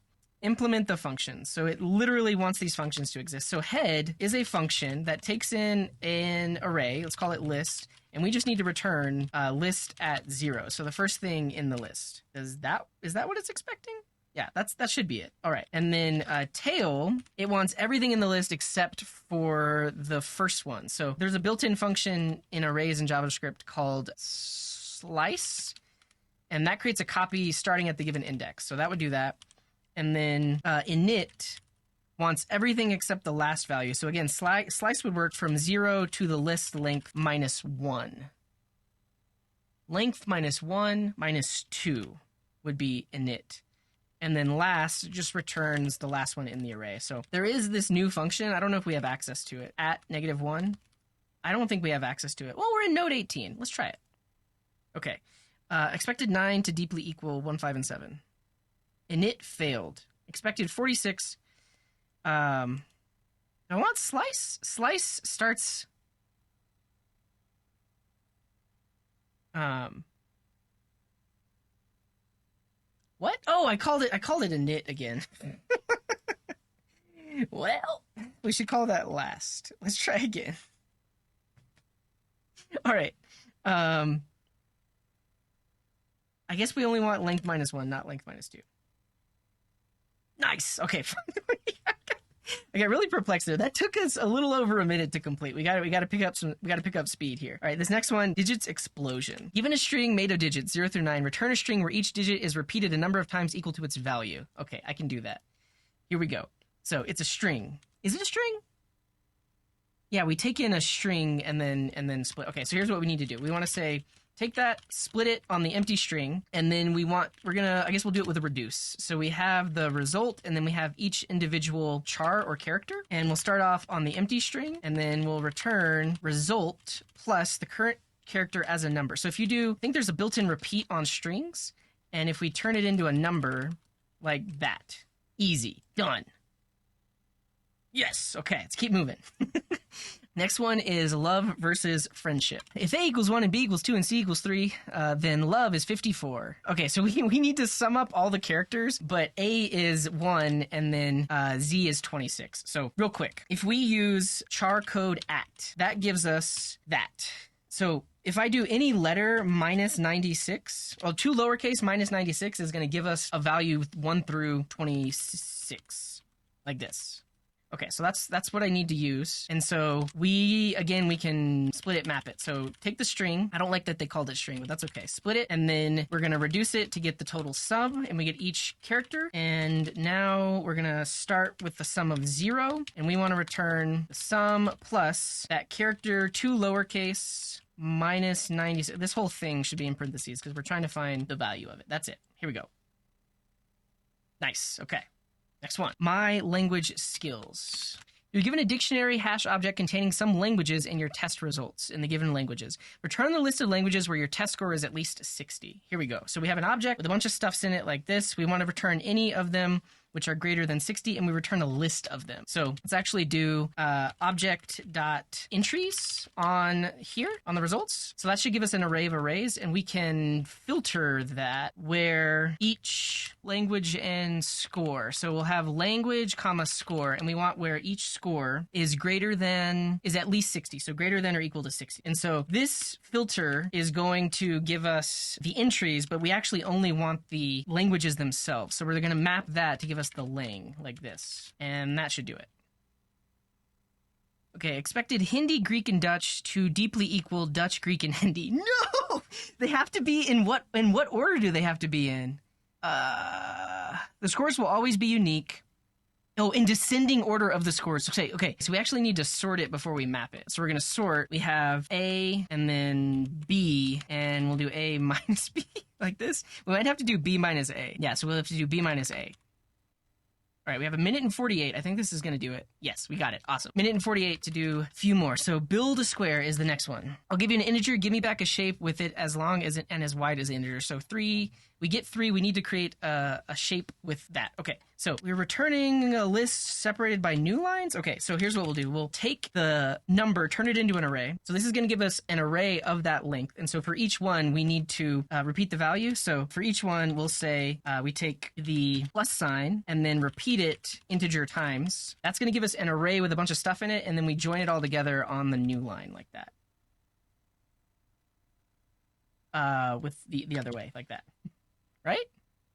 Yes, okay. We have 38 seconds. We can do one more. Alphabet war. There's a war. There's too many words. Z, right side wins. Write a function that accepts fight. There's too many instructions. I can't figure this out. Write a function that accepts fight string consists of only small letters and returns who wins the fight. Yeah, no, I got caught up on this. I can't even think straight as to what this is asking me to do. That's it. That's all. So we did 5. We did 5 in 7 minutes, 77 seconds. Yeah, that's all. Thank you for watching this. If you found other possible solutions to the ones that I solved here, feel free to throw it in the comments. I'll also add the caveat that yes, I know these are 7Qs and these are fairly easy. That's why I was able to do so many in this time frame. If these did not seem easy to you, that's also okay. You can go to codewars.com to practice, and you probably want to start at like 8Q to make sure you can get those down before you start on the 7Qs. Thank you for watching this. Definitely check out coding.garden to find all my links and learn about all my stuffs. I'm live right now on Twitch. If you visit twitch.tv/codinggarden, you can watch live as well. And a quick plug for my React Roots course. So this is a course I recently launched that teaches the basics of building modern single-page web applications with React and TypeScript. And if you check out reactroots.com, you can learn more. All right, see you in the next one.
Hello?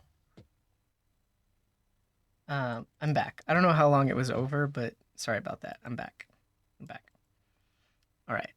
And if you joined and you thought that was really me, it was, but it was from weeks ago. So yeah. Yeah. Yeah, I'll take a look, Beyonce. But the thing is, the Auth.js library and Fob, thank you for the prime. Um, the Auth.js library is it's alpha software, beta software. It's constantly changing, um, and there are some issues that are opened up. But yeah, I'll take a look in the Discord to see your issue. But it might be that you have to override a different import because they fixed it and then they broke it and then I think they fixed it again. So but yeah, I'll take a look later on. And actually, I mean, while I'm here, I'll show you because I made myself a lox bagel, which I am now going to eat. So we're gonna take a further break. But I'll show you the file. This one. If you look at is this it? No, I think it's in the root.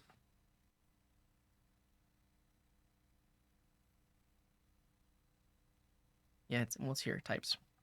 Look at the history for this file. So like right now, we're overwriting this deeply nested import. But if you look at the history, let's see. Yeah, check this out. This is the other way that you can override it. And it could be that since the recent breaking change, you can do this instead. Yeah, but we haven't updated to the latest version of Auth.js yet, so we haven't updated it in our code base. So yeah, I mean, if you look at this commit, these are the two different ways to do it. I don't know which is the correct way based on the current version. Okay, I'm gonna eat my bagel, and while we do that, we're gonna play City Guesser. So we're gonna switch categories over to yeah.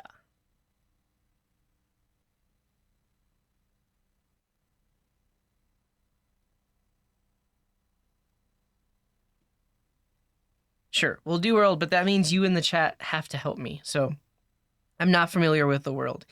We're gonna be dropped into a video, and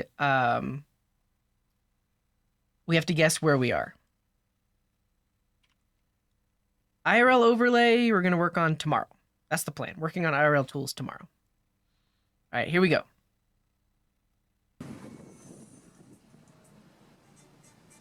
All right, where are we?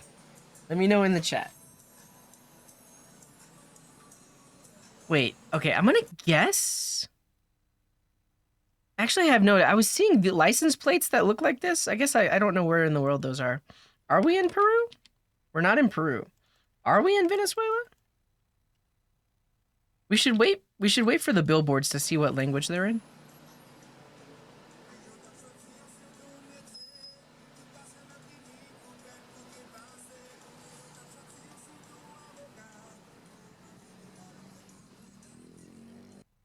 Who's that?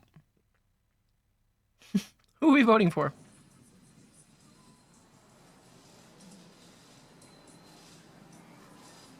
The billboards are in Spanish, right?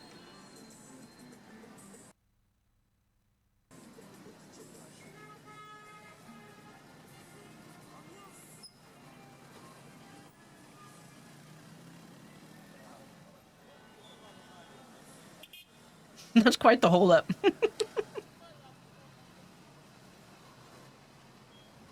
Jeez. I don't think it's India based on the language of the signs and the billboards. Traffic, am I right?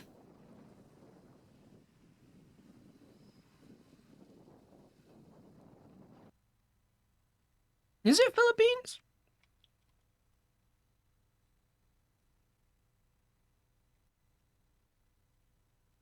It's not the Philippines.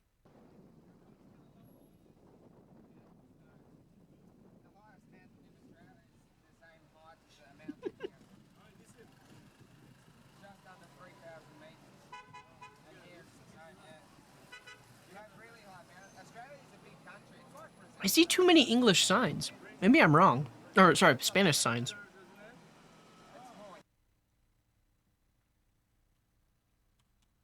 It is Haiti. Good job, Cartoon. Yeah, so it is Haiti. First of all, where is Haiti? I have no idea. Uh, what continent is Haiti on? South America.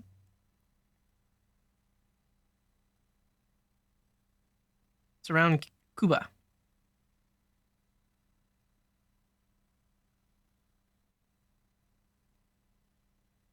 It's an island in the Caribbean.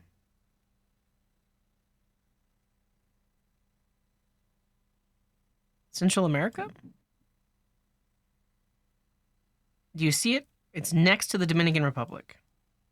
Oh, here it is. I see it. Okay. So what city are we in? I guess I'm going to guess the biggest city, Port-au-Prince.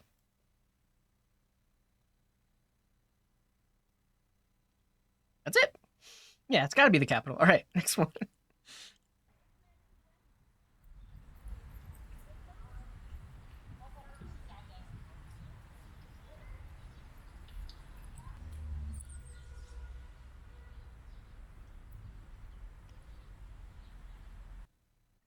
Based on that guy's genes, I'm going to guess India.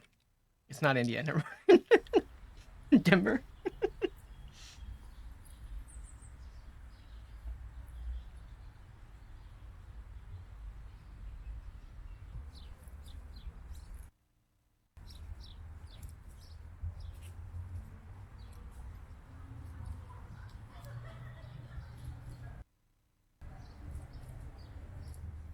Canada? Nope. I thought I saw a sign either in Spanish or Portuguese.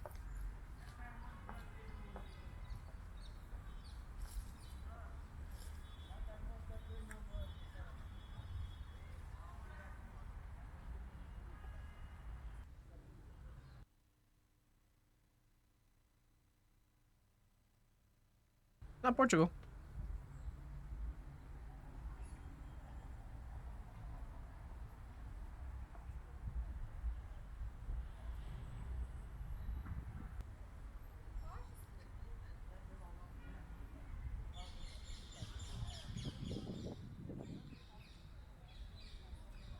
Is it Spain? Everyone's posing. Mm-mm.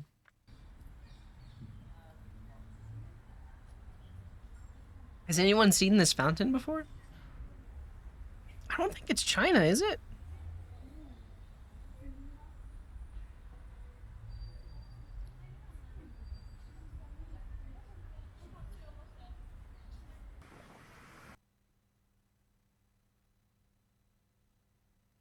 It's not Italy.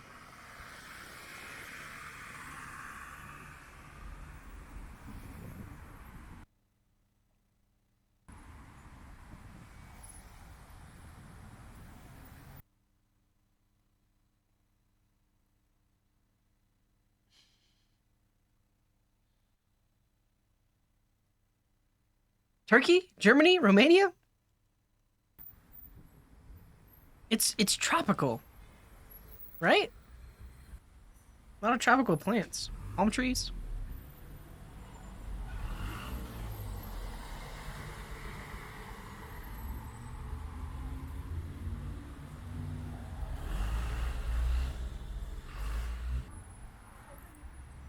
Wait, are you saying that we detected a bug? Okay, I thought you were saying if you put star, it just works.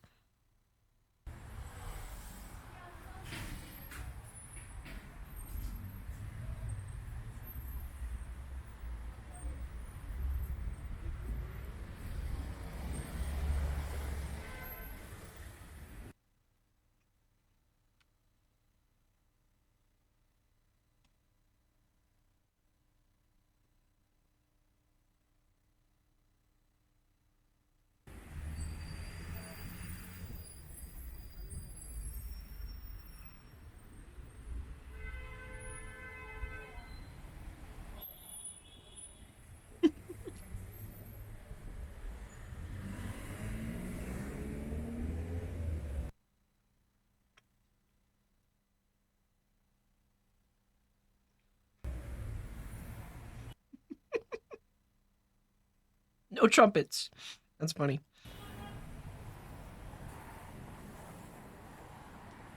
Yeah, we guessed Italy. It's not.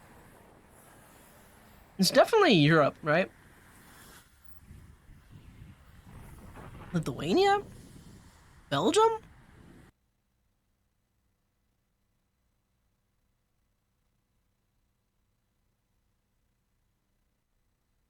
Morocco?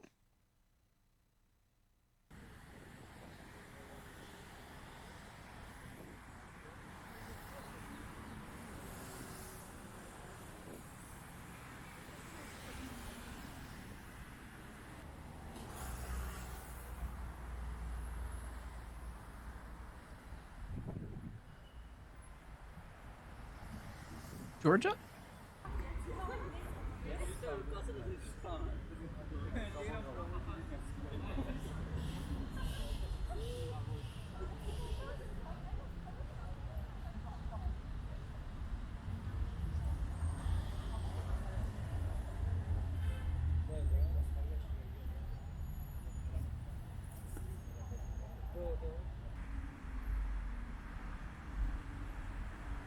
Where the heck are we? Um,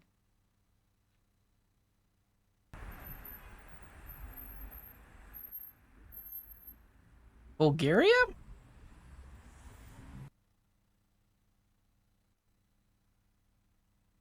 What language? Is this French? We're not in like where is there like a French colony? Yeah, 'cause I don't think it's France, but I think it's a French colony. Albania? Azerbaijan? You got it, Andrew. Now, where in the world is Azerbaijan?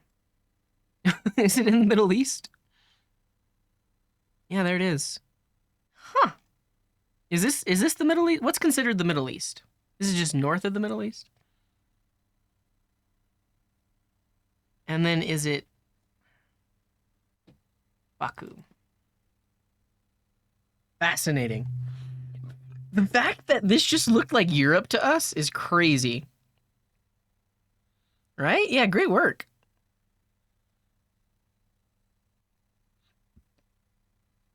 The more you know. It is on the edge of Europe, yeah. That makes sense then. Yeah, no, it's beautiful. Yeah, like the architecture was amazing. The everything looks really nice and clean in this part of town. Will that make it northeast? Instead of the Middle East? I don't know.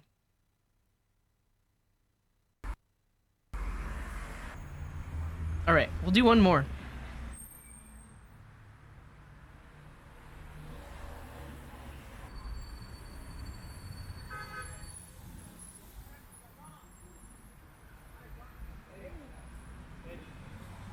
Georgia is its neighbor?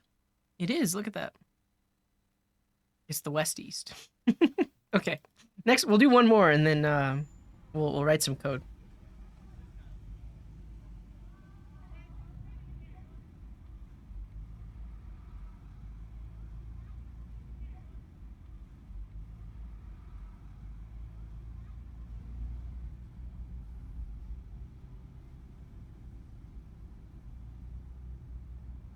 I can't tell yet if it's the yeah, it's the USA. Gotta be, right? All the road signs are American. Is this New Orleans? I don't recognize this part of New Orleans. If it is.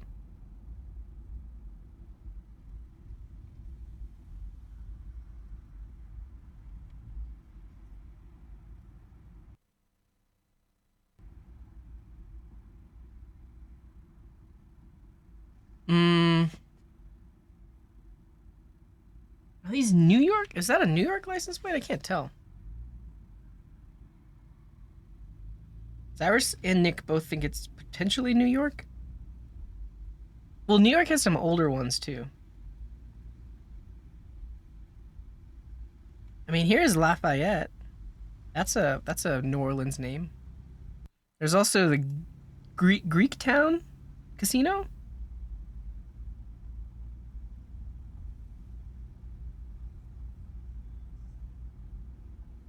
It is Detroit, says Dr. Thu. Cool. Nice. All right, one more.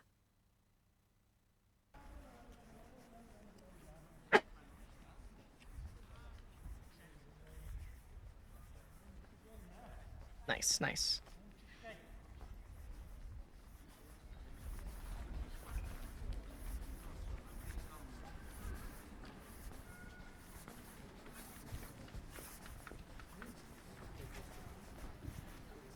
Germany?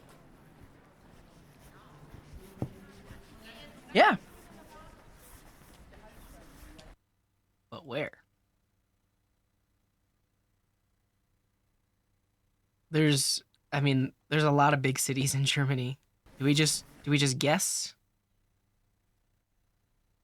Nuremberg? Frankfurt? Let's go with Frankfurt. It's easier to spell. Didn't get it. Okay, let's see if there's any signs that tell us where we are. Leipzig? I mean, does this look depressing? It's like a shopping center, right?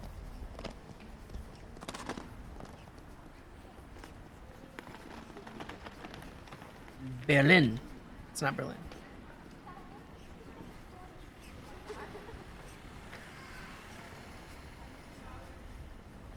Nuremberg or Nuremberg?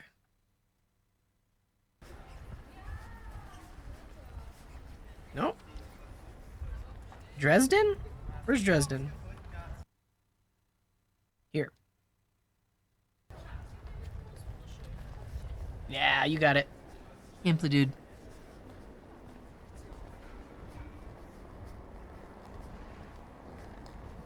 You were right. I didn't see your guess.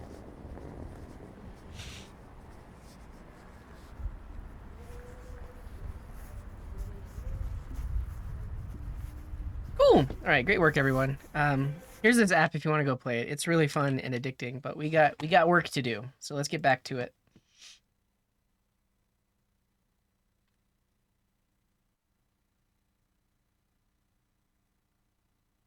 Back to work.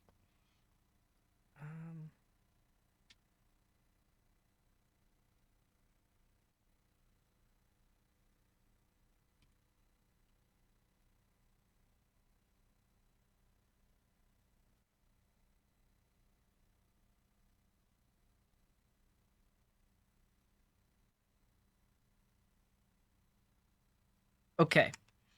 If you're just joining us, basically what we have done is we have created a list of things that you should learn before you try learning React.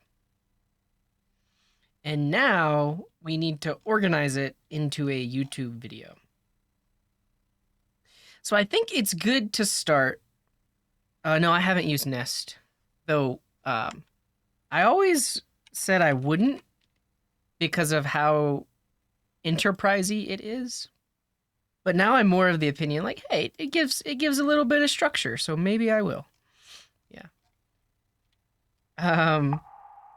And Geromo, thank you for the tier 1. Appreciate you. We're gonna start here. Should you use React? We're gonna list the kinds of websites that are best built with React. Well, okay, but here's where things get tricky, right? Because you could learn React and then use a tool like Astro to make a completely static website. But like you're using the features of components and stuff to make your completely static website. So there's that.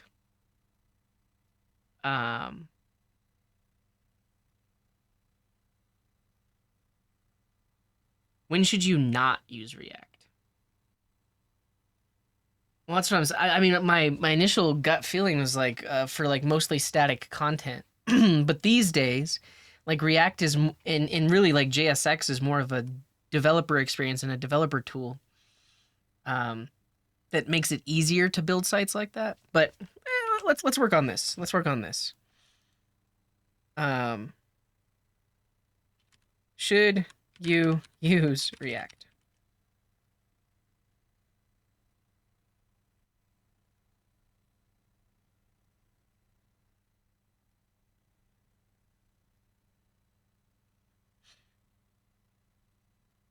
And so let's talk about things React is good for. Things React does well. Client-side interactivity. JavaScript.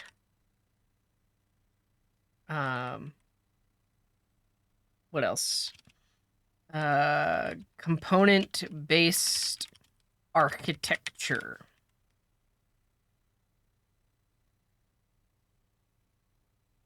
What else? Help me out in the chat. Yeah, I mean, I guess we could maybe expand on interactivity.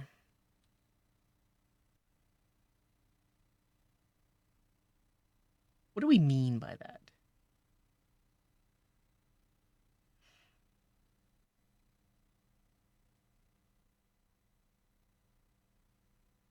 Yeah, so we have components. The fact that it's declarative, I don't think is what it. I mean, maybe that is what it does well, but yeah, give me some examples of like interactivity on a page that you would use React to implement. Maybe like dynamic, dependent dropdowns.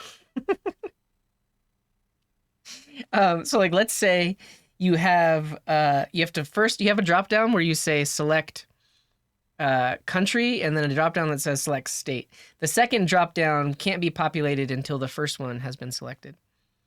The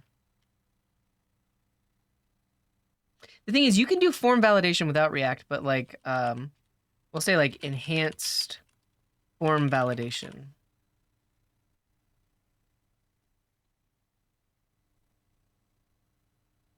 So things like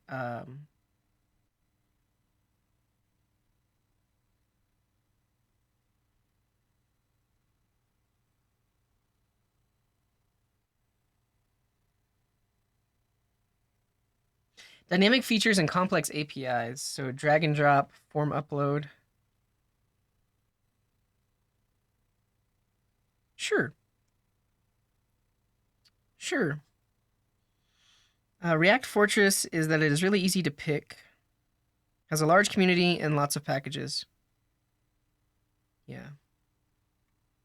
Well, really, we're just talking about like, what would you not use React for?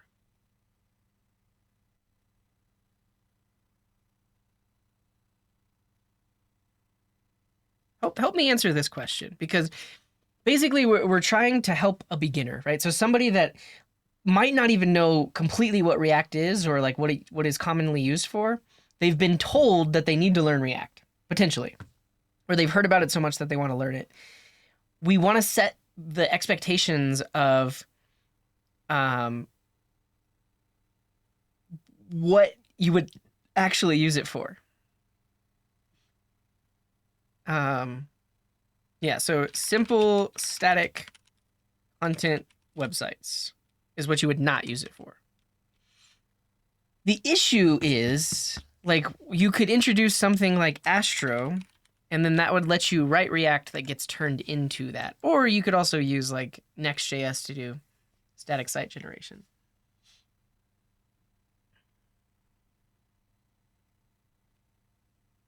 Yeah.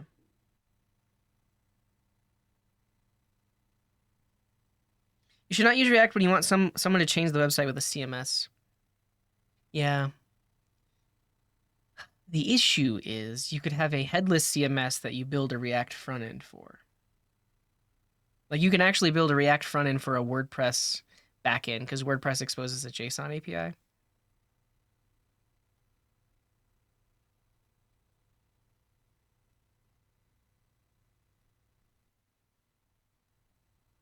Did we talk about React equals Next.js or pure? So we're talking about, that's actually where it's tricky, but I think we are talking about pure React. So like React, the client-side library.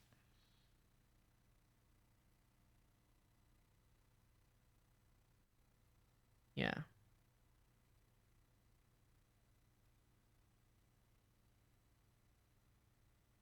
Yeah, and this is honestly what I'm kind of like convincing myself of. Like, the thing is, like, once you learn React, it can be used in a lot of different places.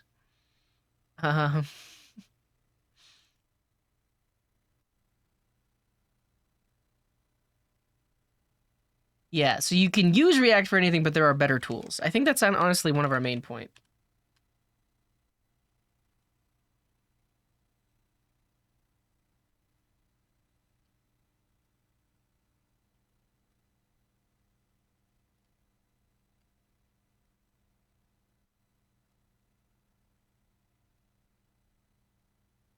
They're often better, more, what do you call it? More specific or more they're fit for purpose tools.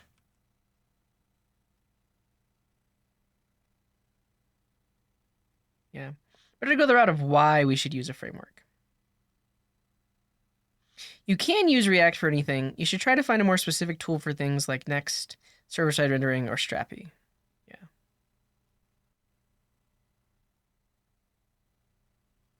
Performance critical or SEO critical websites. Yeah, the thing is, you can make React performant. And you can use something like Next.js or even Astro to get you SEO. Um,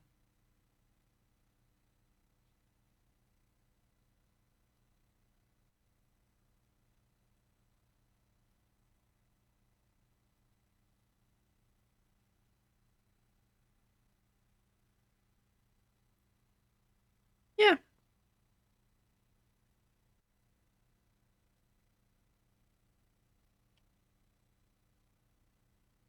Yeah, it feels so tricky to talk about this because if I say you can't build simple static content websites with React, it's not exactly the case because like I said, you can use Astro, or even you could even use Next.js with static site generation. Um, let's really try to think about this though. Like what is something someone could build with React that is absolutely just like no, don't do that. There are way better tools for that. Um, because in my mind, I think of this all the time. Like there's so many people that say I want to learn React, but they don't know why or they don't know what they're gonna be building with it. Um, yeah.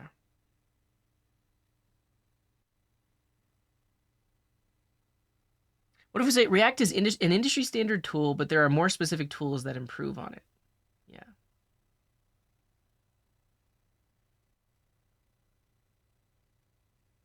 Yeah, a lot of people have talked about how they don't like JSX today. Like America 2050 right above you, they don't like JSX. If you're coming from a Java backend, you should try Angular instead. Maybe. Maybe. Um,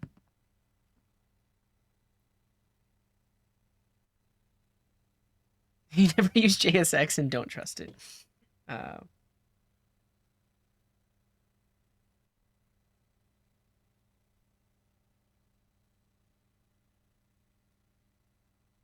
honestly, I mean, if we could even try to simplify this, like, if you do not need JavaScript on a web page, like, if you weren't going to use JavaScript on a web page to begin with,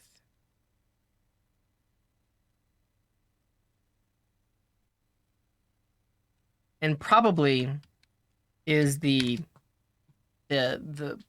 modifier here because you could still use it. Yeah. Why do backends who only know C# despise front end?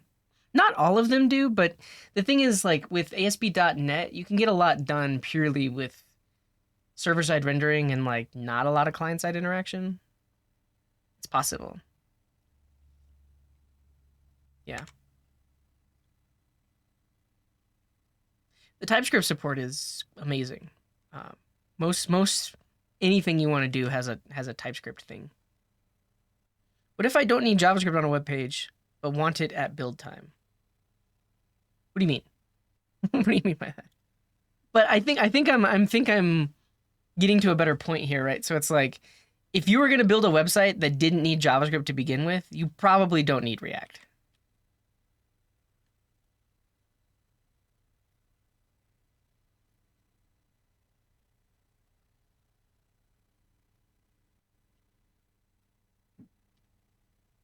So React um,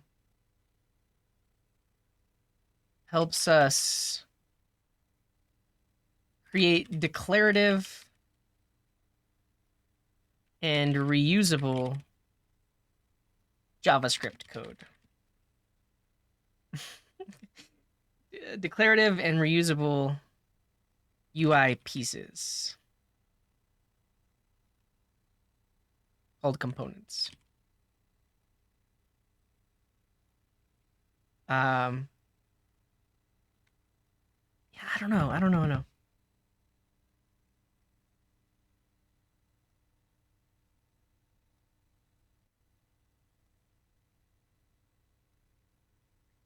The thing is, though, like you can't learn Next.js without learning React. I mean, you can learn them both at the same time, but that actually gets to our next point, or not our next point. I want to put this earlier. Know where your code is running, like client versus server.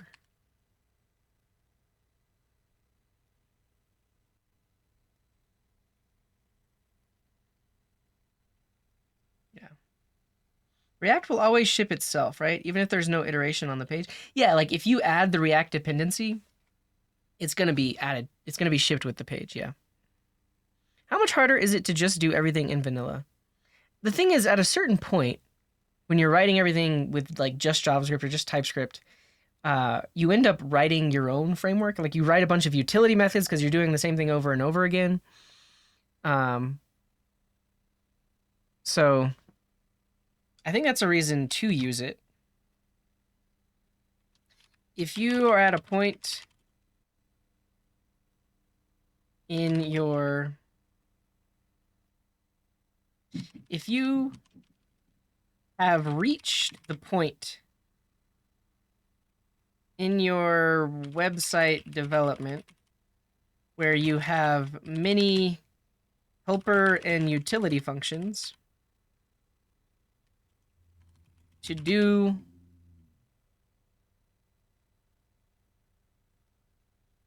common, like repeated work, you could probably benefit from React. Is standing more efficient? No, I think so. Depending on in Palm Garden, thank you for the bits. I appreciate that. I stand, for one, it helps with like back pain. So like if you sit down all the time and you're starting to get back pain, sometimes it's because like your spine hasn't gotten really the exercise that it needs. Also, it keeps me more active. Like if I'm gonna stream for multiple hours a day, I don't want to be. I mean, I used to do sitting all the time. Now it varies. Like this desk is standing, but I have a sitting desk over there. Also, this desk technically lowers if I really wanted it to. But yeah, not more efficient, potentially better for your back, but also you should sit and stand. Don't just do one of a thing. Like everything in life. Try to mix it up. Well, thank you, Danger Mouse. Thank you for that, Prime. Yeah.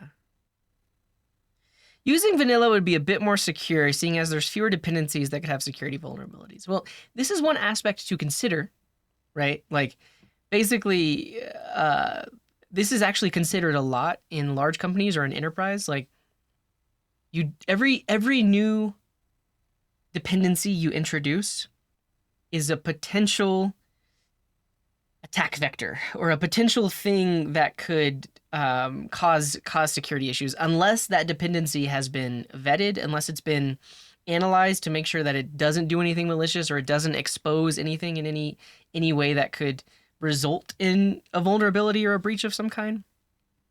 So that's something that people consider a lot in like larger companies and corporations. I mean, honestly, they should consider it everywhere, but they especially do at larger companies.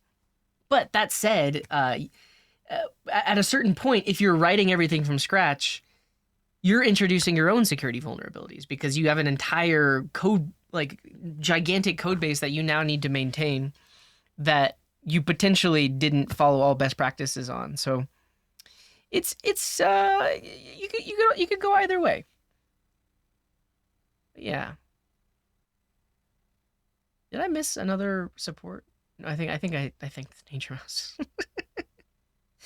um, so yeah, it's basically it's pros and cons. It's pros and cons, right? You either install dependencies for all the stuffs and things that you need to do, while also potentially uh, uh, making sure that those dependencies are secure enough to use in your app, or you write it all from scratch, but now you need to worry about your own code. Like code is a liability, right? The less code that I need to write, I think the better, because especially if I'm using an open source package that is like tested and well maintained, I don't have to do all of that work.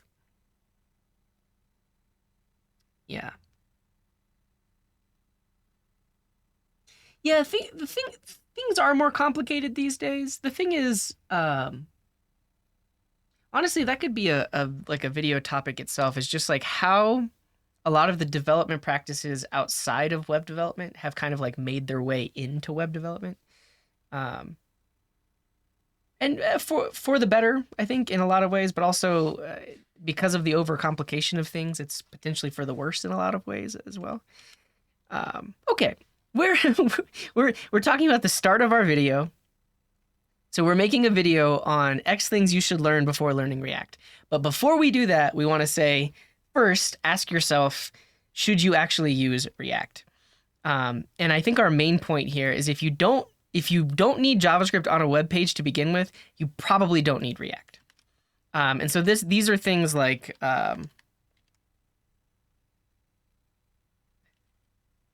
static websites, static content websites, like that are just HTML plus CSS. That's it basically. And here we have React helps us create declarative and reusable UI pieces called components. If you've reached the point in your website development where you have many helper and utility functions to do common and repeated work, you could probably benefit from React. I've talked about this a lot, but if you've never used a framework or never used like any other like external utility library, you end up writing all of that stuff yourself. You basically end up reinventing the wheel like every time you start up like a vanilla JS project. And what we're saying here is if you just choose React, you kind of get to benefit from the way React works, which is like breaking things down into components, and then also from its ecosystem of packages that can do the things that you typically want to do.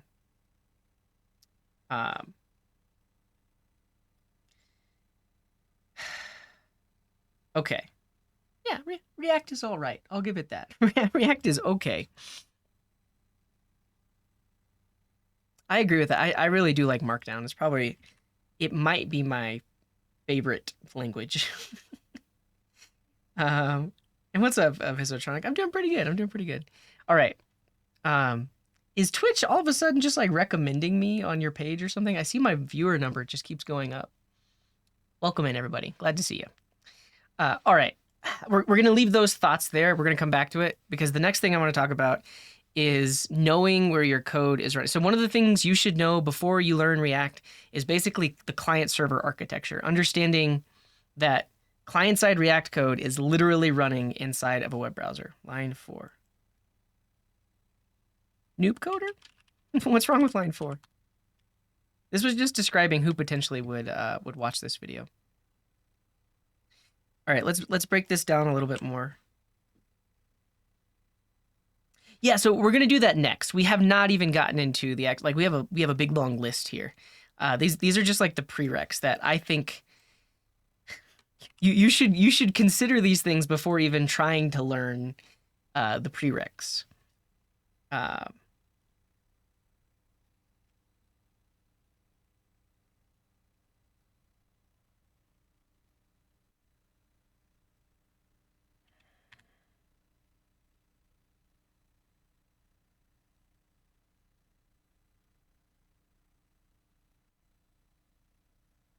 The word is better as noob, like that. I don't know. I like noob. Like noob, I like this spelling because in EU is like a new person. They're a newbie. Right? Right? Yeah.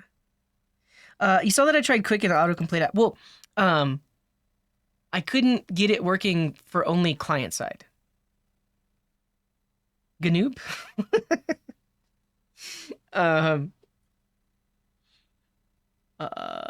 which might not even be possible, but I was under the impression that you might make a quick app without a server side process, but I couldn't figure it out. And all of the other examples are purely client side, so that's why we didn't use Quick.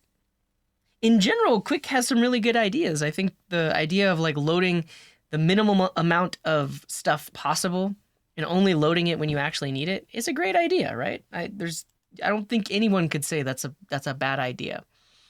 So yeah, I'm from all over. I live in Denver, Colorado. That's where I'm at. That's where I'm at right now. Noob refers to a beginner who is willing to learn.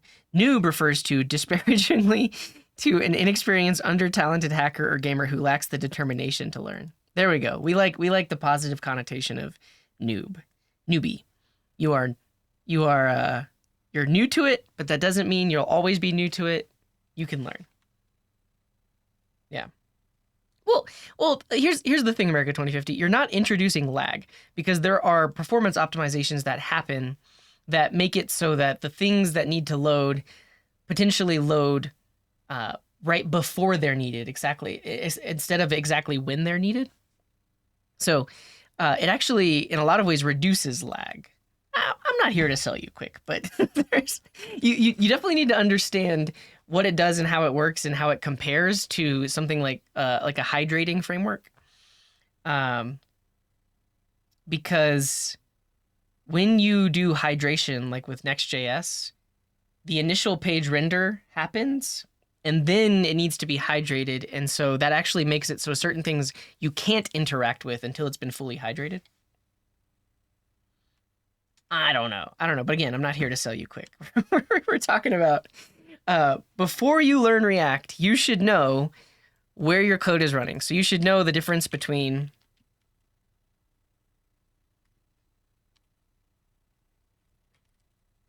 client and server.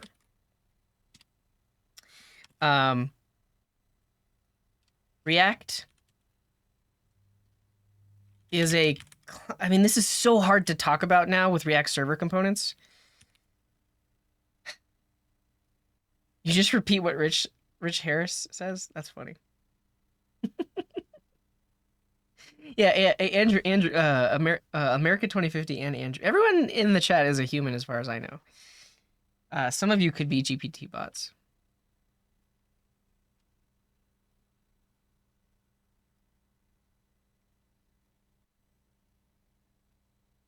There are ways to run it on a server, like with Next.js.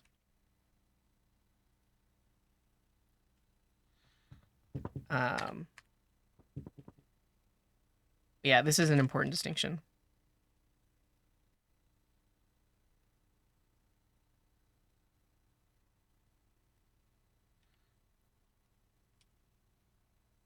So talking about this, so like this is a really big thing, a big thing that a lot of people get confused about. Not even with React, but like thinking that if you put something in a .env, it's going to be hidden in your client-side code. And that's not the case. Anything in your client-side code can be seen by anyone. Is there a coding VTuber? I don't know. Maybe. I haven't heard of any.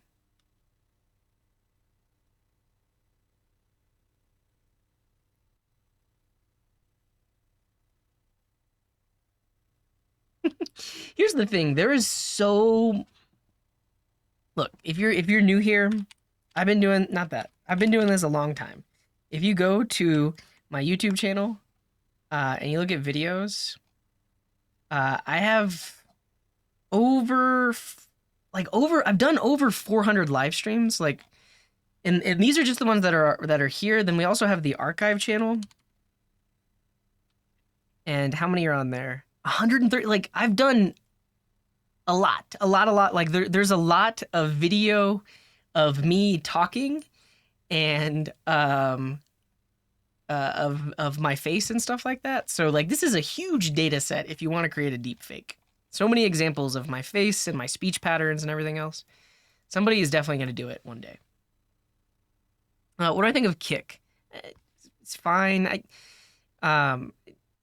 It's another streaming website that initially, well, no, I think it's owned by people that own online gambling websites, and they initially launched because, well, I think one of the reasons is because Twitch banned gambling content. I don't know. There are coding VTubers? Who said that? Plenty of coding VTubers? Cool. I guess I haven't seen any. All right.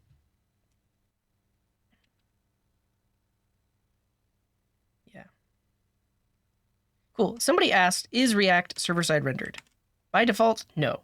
You need some kind of way to integrate it into a server-side process. And there's a way to do that. Like React server components are in the core library, but they need to be combined with something like Node.js. And then you have frameworks like Next.js that allow you to do SSR. But React itself, I mean, like, and technically, like there are functions built into React, like render to HTML or something like that, that are used by server-side rendering frameworks, but React itself is very hard to do full server-side rendering with React alone. You need extra stuff.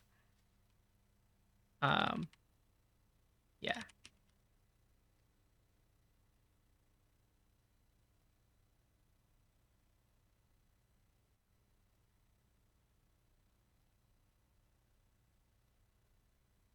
Most of the time, your React code is running on the client. In this case, the web browser. What's up? What's up, Analyze Code? I'm doing all right.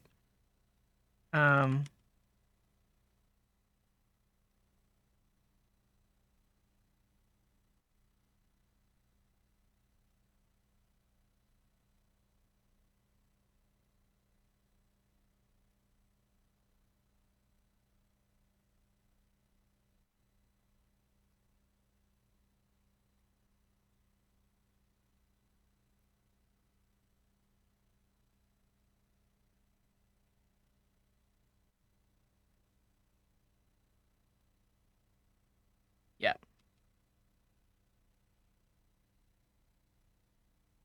And then, I mean, this point, we're gonna make this later on when we talk about the build process. Here. You don't need a host with Node to host React, right? You don't. No. And I think like people should understand that. Like if you're writing client-side React code, at the end of the day, it just gets turned into client-side JavaScript. And client-side JavaScript doesn't need a Node server to be deployed. Client-side JavaScript just needs to be deployed to a static server so that it can be served onto the client. Yeah.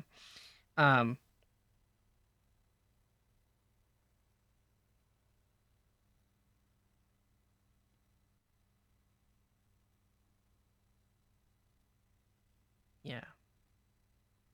Yeah, and so typically like this is a hidden file type because you don't want to commit it. Prevents hard coding things, prevents committing things to Git. Committing.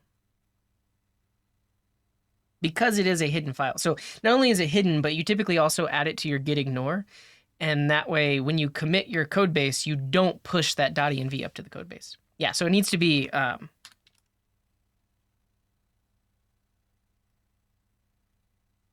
in your git ignore for that to work. But that's a common pattern, is you put them in here, you git ignore them, and then it basically becomes configuration. Cool. All right. When I talk about this in the video, I think I want to have a diagram of sorts. Honestly, I think what I might do right now is keep breaking things down like this, and then figure out how to make it into a YouTube video. Like, do some more work off stream. But let's keep moving, because the next piece is HTML basics. Now we're actually getting into code. And actually, let's number these things.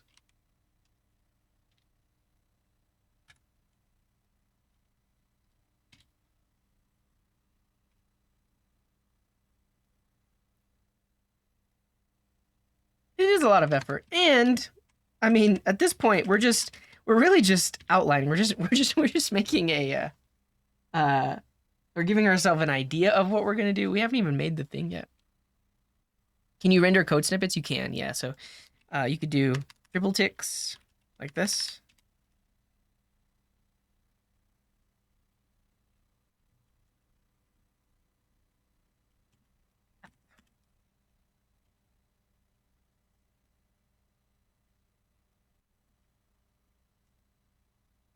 Yeah, so you can have code in there, and then when we preview it, it does show up as highlighted. Yeah. Pretty cool.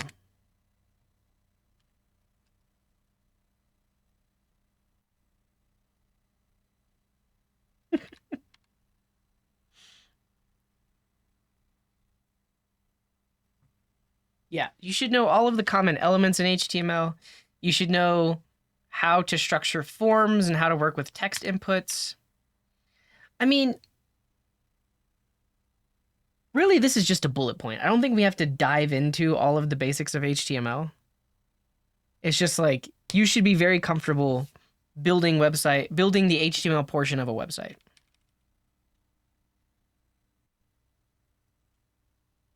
Extremely comfortable.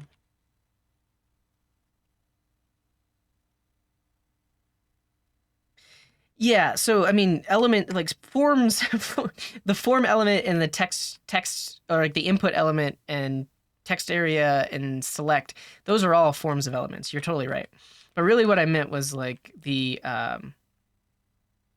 know what a div is, an anchor tag, a link, a button, and then form specific elements like button, input, that kind of thing.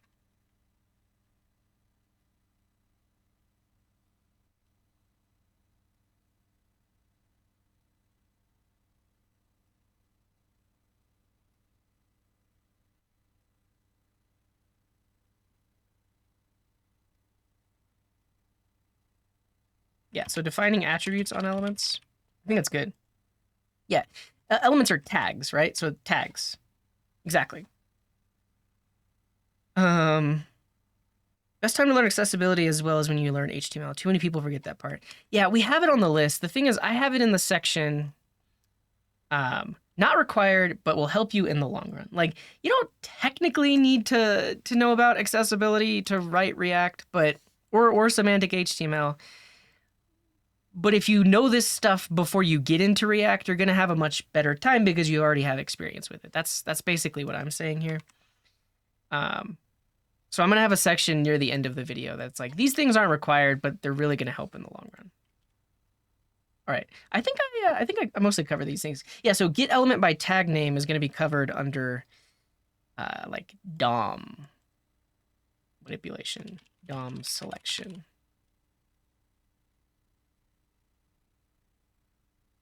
Like this. Yeah. Okay. Great. My chat overlay is broken because some of the Twitch APIs got deprecated.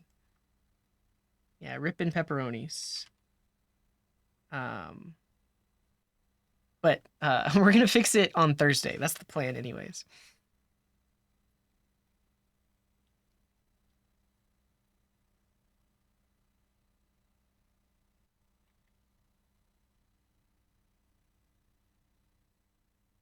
All right. Is there like a definitive learn JavaScript resource that I can point to? I know there's javascript.info. But it's so hard to say, like, you should know the basics of JavaScript, right? We want to be more specific about it. And I mean, I think that's the thing is like if we recommend free code camp, we could say you should wait. I didn't know Swix was a free code camp alumni. That's pretty cool. All right. You should complete this course. If you've completed this course on free code camp, you're ready for React. Can we say that? I don't think I want to say that though. Yeah, we have short. Yeah, we have that right here. So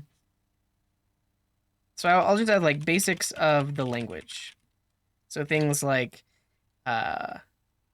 variables, conditionals, iteration,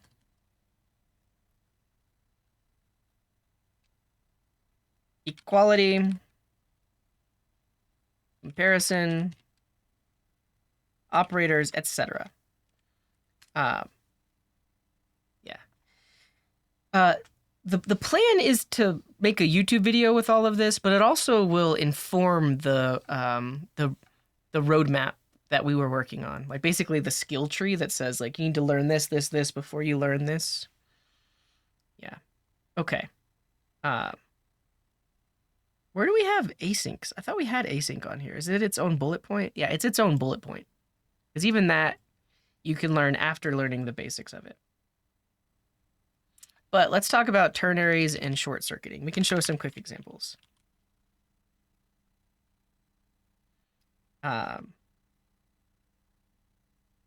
What is an example that will have a return something different depending on the input?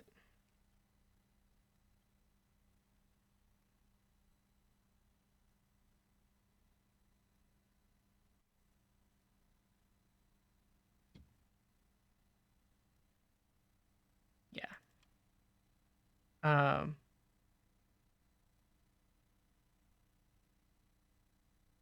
Display name? User is logged in. If the user is logged in, I don't know. Button text. This is probably easiest, right? This is the winner. If the user is logged in, the button should say login. Otherwise, the button should say log out. Right? You're right. It's backwards. If they're logged in, they can log out. Otherwise, if they're not logged in, they can log in. Cool. But really, all I want to show is you can write this another way. You can write this with a ternary statement. So you can say, in a single line, return if is logged in is true, then we return log out. Otherwise, we return login. And you should be comfortable with this because you're going to see a lot of ternaries in React. The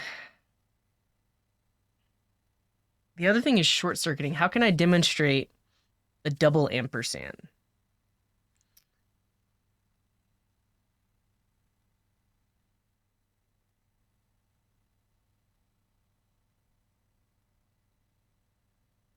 The thing is, we don't really use the double ampersand for like an expression.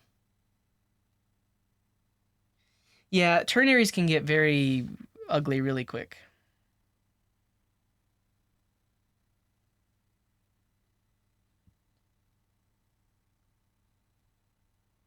Yeah, but it's like, how do I show a short circuit outside of React?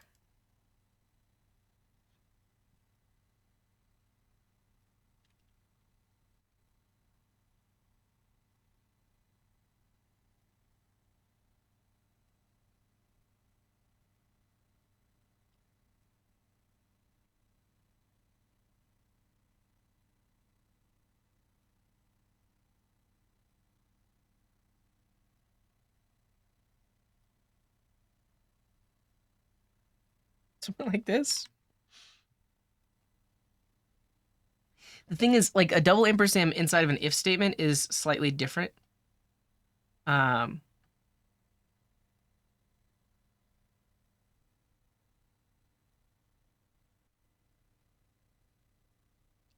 It's starting to feel like more specific to React. Like when do you even use that outside of React? But it's typically used uh, in JSX to conditionally render something.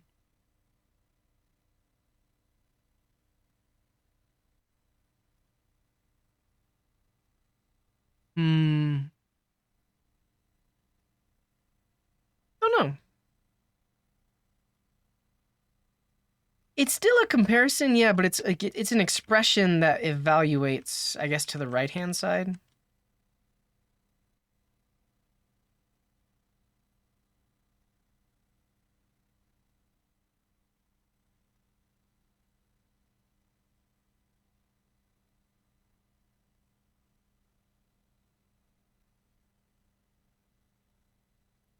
Because like technically, this expression resolves to false. This expression resolves to the string yep.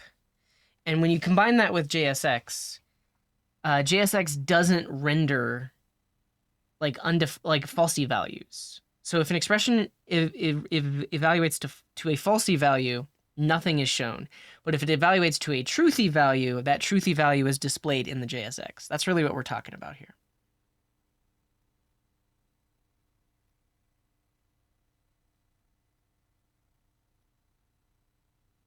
Hmm.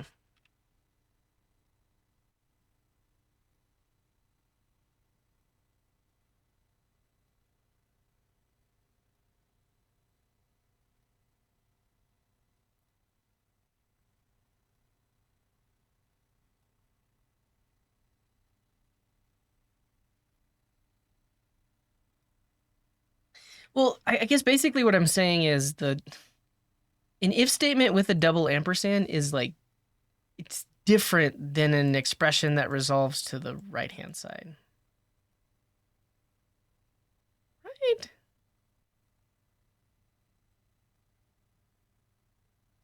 Well, this is specific to React. So in React, you typically have this kind of short circuiting. You could use a short circuit with an OR. Um,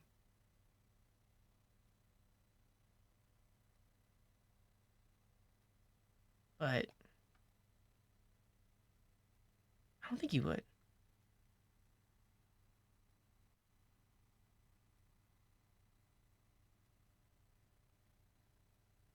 Yeah, oh, thank you, Nick. Appreciate you. But I'm thinking for this, so if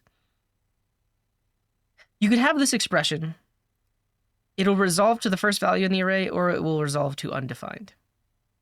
The issue, though, is you actually don't need this then, because if you just do array at 0, if there is nothing at 0, then it will be undefined. Yeah. Welcome in, Amaku Amai. Glad to see you. First time chatting React developer, trying to find a job and drive after a severe case of burnout. Baking sourdough bread and knitting sweaters. Nice. It's hard, but best of luck to you. Good on you for getting back into it. What's up, Marcus? I don't think I saw your message. But yeah, welcome in. Glad to see you. How will you run the functions inside the Markdown files? I won't. I probably need to put these as separate script files. The thing is, if I turn this into a slideshow or a slide deck, I can show this text like one line at a time. Okay, cool. This is good enough. This is good enough because basically I want to demonstrate it. I'm not fully teaching it. Like I'm showing the concept, and then the beginner that is watching this video can be like, all right, I need to go practice that. They'll potentially find more examples and practice with it. Yeah, this is what we're talking about. Yeah, so this basically has to do with the mechanism in JSX. If an expression resolves to a falsy value, nothing will be rendered in that place. That's basically why this works inside of JSX.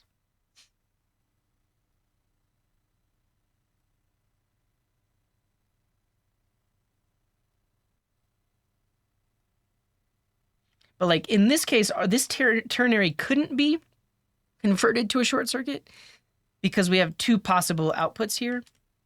If you have a ternary, I think this is a good point though. Like if you have a ternary where the other option is nothing, that's a good candidate for using this one. Yeah. All right. But let's keep moving. Let's keep moving. So scope. You should know global scope, function scope, block scope, and module scope. You should know the accessibility of all of your variables. In terms of functions, you should be very comfortable with function basics. I think we can put that up here. So like arguments and parameters, return, like the return statement. A lot of beginners are not comfortable with return on a function. A lot of beginners confuse return with like console log, which is different. There are a lot of scopes. Okay. And then I'll say like more advanced function concepts. So higher order functions, which are a function that accepts a function as an argument and a function that returns a function. And that is actually related to closures. Because a function that returns a function, that returned function has access to the scope of the outer function, and that is a closure. That's what a closure is. And where would you see this in React? I guess it's pretty common, like if you're trying to create a reusable function, but it needs to be used like inside of a map or something like that, you might actually use a closure to make it reusable.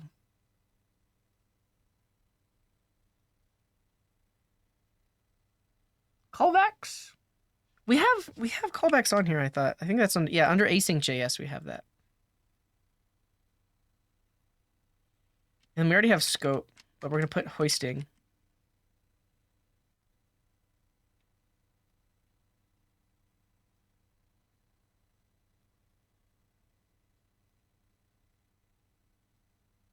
Yeah. UseEffect returns a function, right? It doesn't return a function, it accepts a function. But UseEffect is a higher order method, higher order function, because it accepts a function as an argument. And then the function that you pass to UseEffect can return a function, and so that makes your the function you pass to UseEffect is also a higher order function. So it's a higher order function that accepts a higher order function. Yeah, I'll put this on GitHub, right? Because right now this is just a brain dump, right? This is just me like putting all this stuff out there. I'm really trying to organize it and solidify it, right? And that will make it a good YouTube video. But also this will make for a really good blog post once I get all of the info in here. Returns an array with values. Well, so that is use state. Yeah. No worries. Use state, but use state. Technically, you can put a function on use state. So technically, use state could be a higher order method, but it just returns an array. It just returns a single value. Yeah, I will. So yeah, if you gotta head out of here, just keep an eye on my Coding Garden GitHub. It'll be the most recent repo when I commit at the end of today. I'll tweet it too. That's another reason to follow me over on Twitter. I'll post a link on Twitter afterwards. Okay. Yeah, the thing is, I want to come up with more examples of these as well. Here's the thing to think about though for like a video like this. If you think about this, like think about if Fireship were to try and create this video. Honestly, he might have already created this video before. But if he's in the section of his video where he's talking about JavaScript basics, he's just gonna fly through a bunch of examples, right? He's gonna throw a bunch of examples on the screen, and then each one covers one of those topics that he's talking about. But he's not diving into it. He's not like completely teaching you about it. He's just like exposing you to it. That's kind of what this video will be doing as well. But I still want to show some examples. But let's keep moving. The next section is on DOM.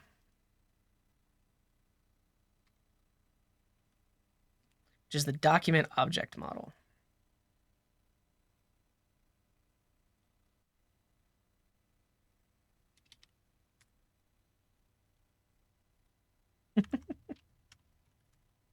Oh, didn't mean to do that.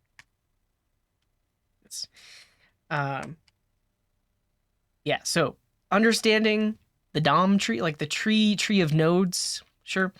How to select nodes in the DOM, how to listen for events in the DOM, how to add and remove elements in the DOM, and then at the end of it all, it's good to know how these things work, because under the hood, this is what React is doing. Let me check it out, Dr. Phantom. The Complete JavaScript Beginner's Handbook. Oh, it's Flavio. He's a good dude. He has a good blog.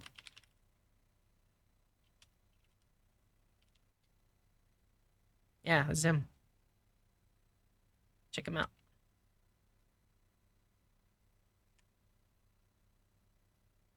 Just spent 2 minutes trying to follow me on Twitter. Well, thank you for following Gatun. I appreciate that. But let's see what Flavio has to say.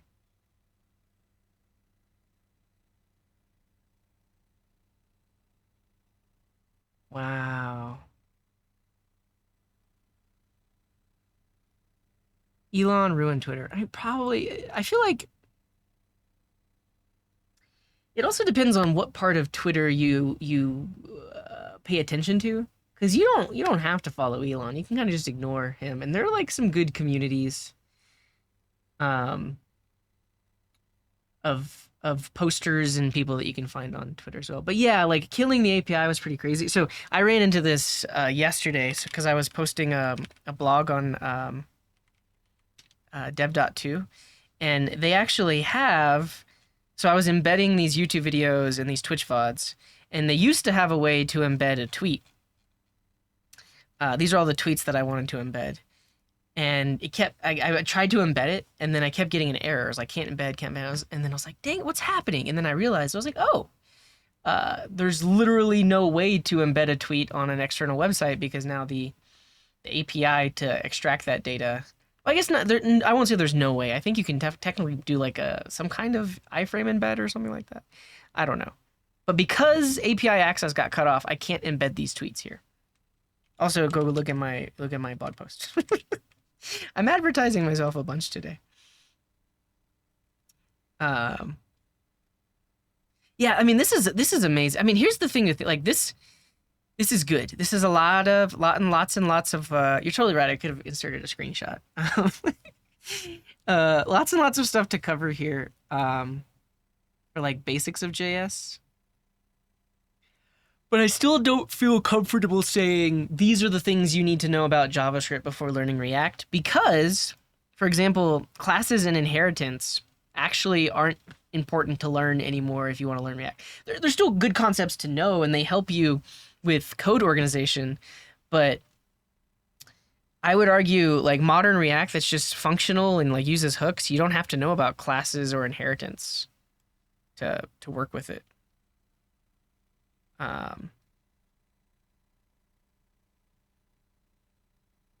What are precedence rules? Oh, maths. Okay. All right. I'm not going to add anything here. That's the DOM. Great. Build tools and processes. I think before all of that, we should talk about async.js. Really, all of this stuff should come after we talk about all the JavaScript features.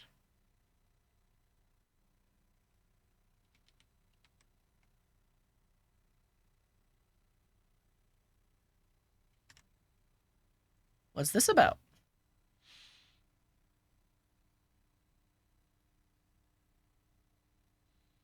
Prerequisites. React uses an HTML and JavaScript syntax called JSX. Familiarity with both HTML and JavaScript will help you learn JSX and better identify whether bugs in your application are related to JavaScript or to the more specific domain of React. Sure.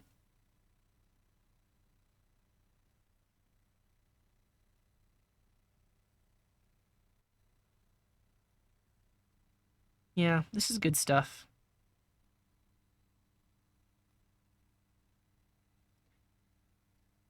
The thing is, I'm not giving an introduction to React. I'm giving an introduction to what you need to know before React. Okay. Here's the thing, though. If you want to do DOM events, you need to know about callbacks.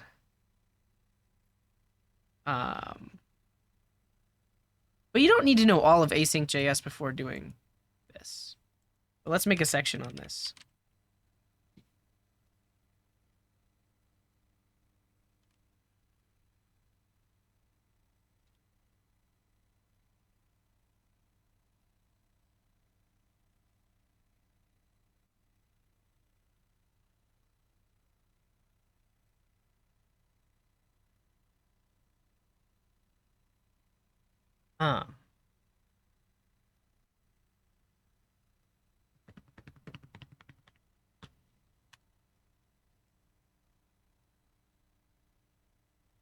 You should be comfortable passing functions around, right? Something happens later, you give it a function so that it can be called at a later time. I do have a YouTube video on TypeScript. I don't know if it's for dummies. I mean, I think it's pretty basic. I'll send you the link. It almost, in a way, my TypeScript video is like a guide to the docs, because I also tell you to just read the docs, but I kind of point out the things that I think are important.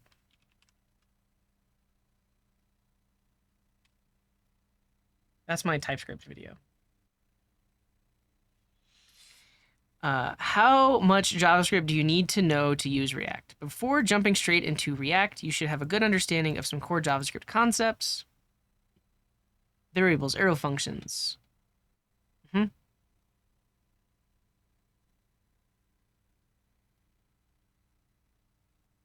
Cool. Is this one by Flavio too? Yeah. This dude's done everything. he's got some good stuff.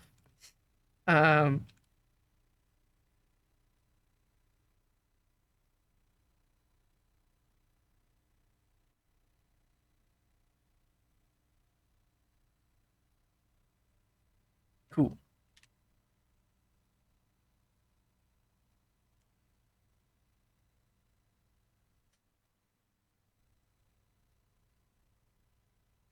You should be familiar with the event loop,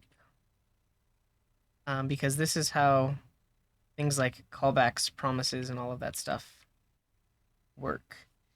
Do we want to demo callbacks?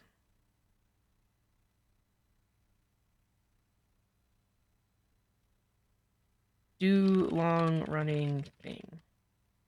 Takes in a callback. And then after a long period of time, it will call the callback. And give answer after. So later on, it calls that callback with the answer. So if you didn't know what this function was doing behind the scenes, you actually give it a callback. So that way you can use the answer. Like this. And so what this does, so if we just saw this piece of code, right? So I'm calling this function, do long running thing and give me the answer after. And I'm giving it a function. Basically what I'm doing is I'm handing it this piece of code that it can run later when we have the answer. So I pass it this function. And then this code goes and does the long running thing. In this case, it's just setting a timeout. So it's going to run this function after 2 seconds. and then it will call my callback with a value. So when it calls it with 42, we get that value over here, and then we can actually use it. Oh, no worries, Dr. Phantom. No, I appreciate it. I guess like I'm also trying to do this stuff just like from suggestions from Twitch chat, and then my own ideas about this, but it's good to reference what other people have done as well.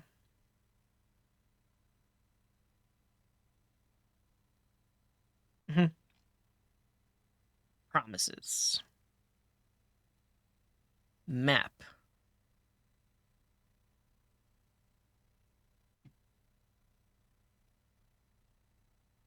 We have a table of contents? No, we don't. It is interesting though. I mean, like both of the articles you've sent me are like, this one's like a year old, and then the other one was like 3 years old. They're still relevant. They're still completely relevant, but I find so many people new to React that are still asking the same question. So it's interesting that they haven't found these resources. Do any of these exist for Vue or SvelteKit? I don't know. They might.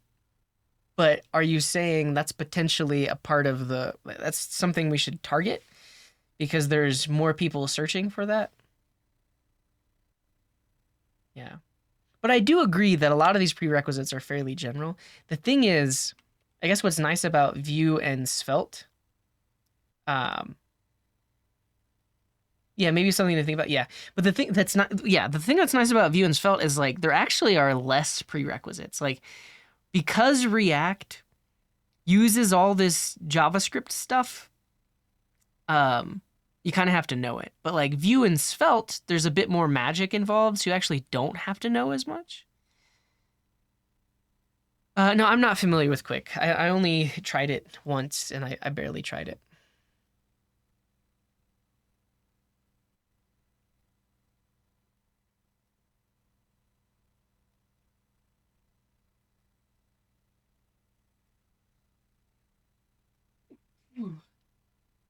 Okay.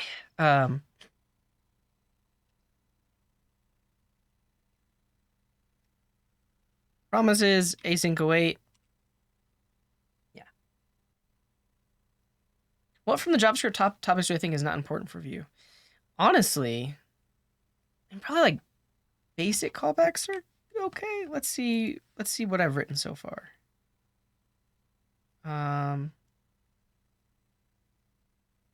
Yeah, like you don't have to know ternaries or short circuiting to work in Vue. Vue has directives built in that let you do this. You can still use them, but you don't have to, and you're going to see these a lot less in Vue. Also, you don't have to be as well versed in higher order functions in Vue. You can be, like you could still do it, but there are way less functions that return functions and closures and stuff like that in Vue than there are in React.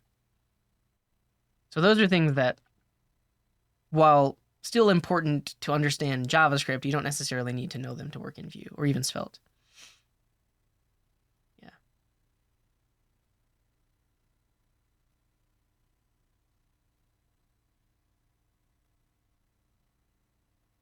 Yeah, but you're probably like 90%. But the thing is, the 10% is for a lot of people like very hard to grasp. Ternaries, short circuit, fairly easy. Higher order functions and closures, this takes a long time to really say that you can that you understand. It takes a lot of practice. And you're just using this stuff like crazy in React.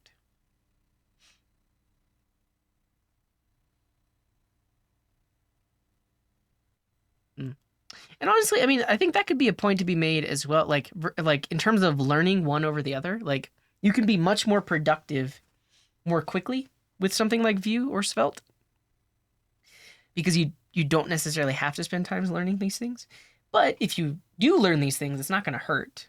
And in general, I think most people should not strive to be a React developer or a Vue developer. Like you should strive to be a JavaScript developer that uses React or uses Vue or uses Svelte, because that's what I am. I am first and foremost a JavaScript developer. So I try my best to mostly understand the JavaScript language itself, because really once you've done that, you can kind of do anything.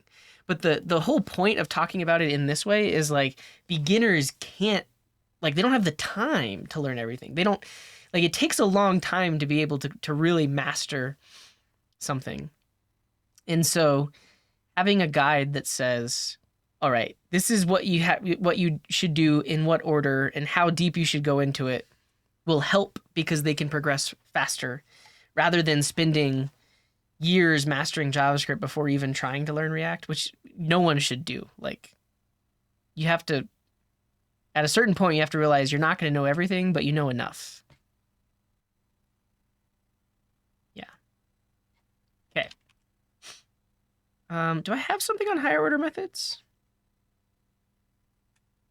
Honestly, I want to combine map and filter with higher order methods. Or do I? No, these are just going to be array methods.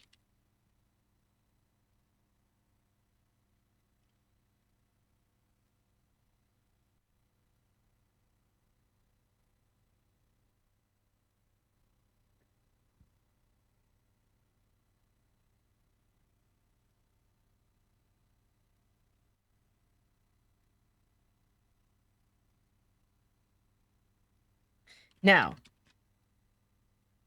there's also reduce, for each, sum, every. There's a bunch of array methods. These two you're going to use all the time in React. Like, this is especially used like early on whenever you're doing iterating over, like, to create a list of elements. And then filter is heavily used in state updates. And map is also used in state updates.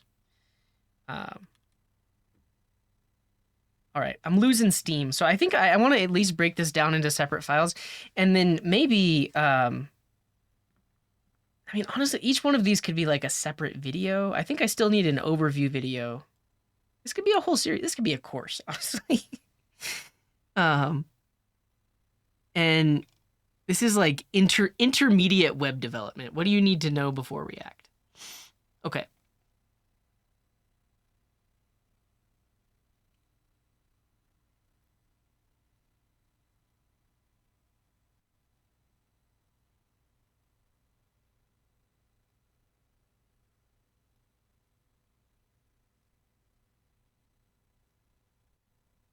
Can I please speculate about closures?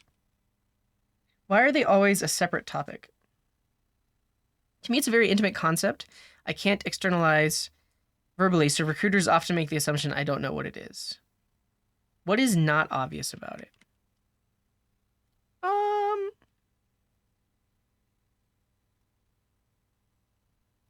How do I answer that question? I think the reason a recruiter or an interviewer would ask, what is a closure? Is because I think first and foremost, it's just a really common interview question. It's like it's one of the easy, like, because it's such a common interview question, you should have a prepared answer for it, like literally word for word prepared answer. Even if that doesn't help you understand it, but you should be able to talk about it. You should be able to literally just recite the definition of a closure. Because it's a common interview question. I think at this point, that's kind of where we're at. Because it's such a common interview question, you should just know how to recite it. The answer is I don't care until I come across one, maybe. But I guess specifically if you're applying for like a React job, you need to know about closures because there's just so many functions and things happening in React. Honestly, if we want to see like an example in a React app really quick. Actually, let's see if my change made it. I made a PR to Vite. Let's see if it made it in. React, TypeScript.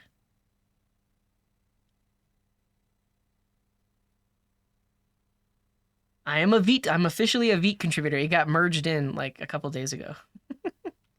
If you understand scopes, you get closures, right? But that's just one step. So scope is our one aspect of closures. The other aspect of closures are higher order methods, like understanding the fact that you can return a function from another function. And then the other prerequisite to understanding closures are like execution context. So like what happens when a function is invoked. And then and also understanding, okay, when a function has returned or when it's done invoking, does it stick around? If there was no internal function that was invoked, then it actually doesn't. It gets garbage collected. But if there was, then it needs to stick around so when that inner function gets called later, it still has access to that scope, right? Right? Let's see. No, it hasn't made it in yet. See? Look at this. There's a bug. There's a bug in the default template. They haven't made a new release yet, though, which is okay.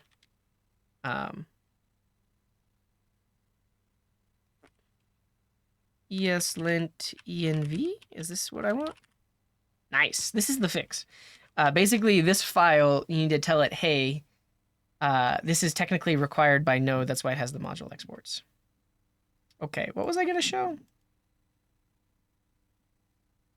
Can I do some explanations? Yeah, here's the explanation. Just add this to the top of your file. Like, the reason that this error is popping up is because module.exports can only be used inside of a Node.js environment. But here the environment says browser NES 2022, which is correct because for a Vite app, your React code is only running inside the web browser. It's not running on a server. So it actually doesn't make sense to do this because this would say the code that I'm writing in my React code base is running in Node, which is not true. So you don't want to do that. But what you do want to do is you want to tell ESLint, hey, this one specific file, my linter file here, technically is running in the context of Node because ESLint is like a local process that runs. And it runs via Node.js. So what you can say here is that for the purposes of this config file, you are running in Node. But for everything else in my app, you're not running in Node, you're actually running in the web browser. Right? Right? Yeah, is that my PR? Yeah. So yeah, I got merged in yesterday. And then even though it's merged in, it hasn't been included in the release yet. So we'll have to wait for the next release of Vite. And then this change will be included in the next release. All right, but what was I going to show a demo of? Oh, closures. So, for example, in a React app, closures. Let's make this super basic. Let's rip everything out.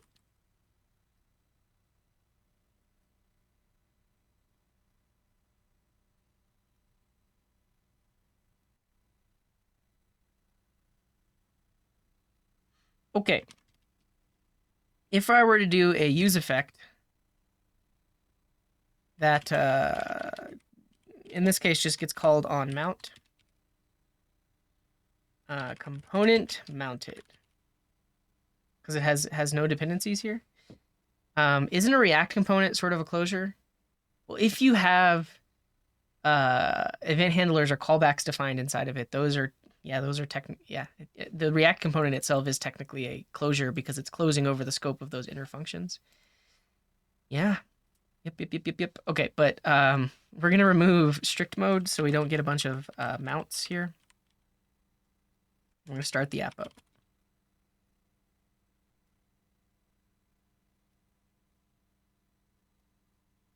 All right, it says hello world. The component was mounted. Great. Great. With a use effect, you also can return a basically a cleanup function.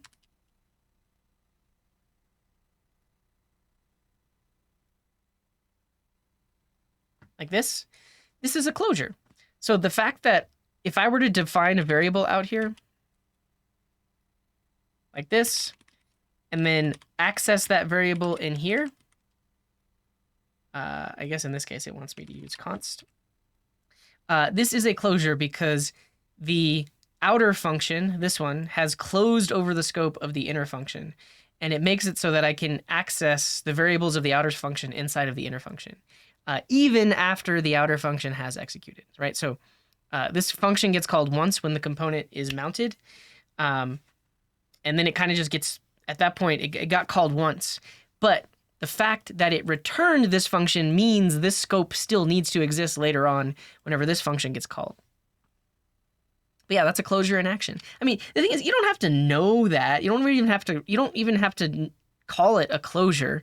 You just have to know this mechanism. You have to know that if I define a variable here, yes, I can still access it in this function that gets called later on. And that's a closure. And then, like similarly, if you have a, yeah, let's say we just have a form with a submit. So like a button, go, and then like an input. I don't know. Really, all I want to show you is this onSubmit function. If we were to log some variable that we have out here, so if I have like filter and set filter.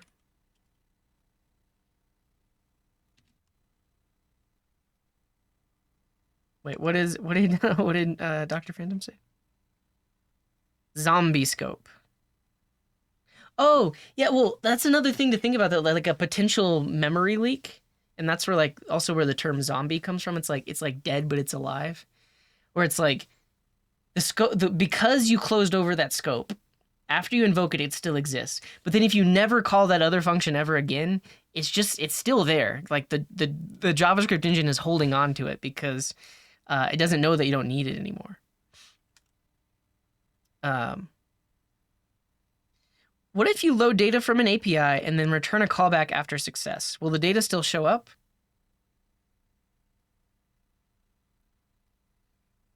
Yeah, like so, but basically that's a callback. I don't know if I exactly understand what you're saying, but I think so. So like if you return a function that is trying to access that data that was returned,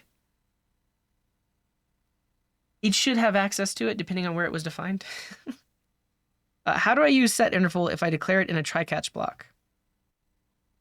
In a use effect, and clear it when the use effect runs, but based on some condition.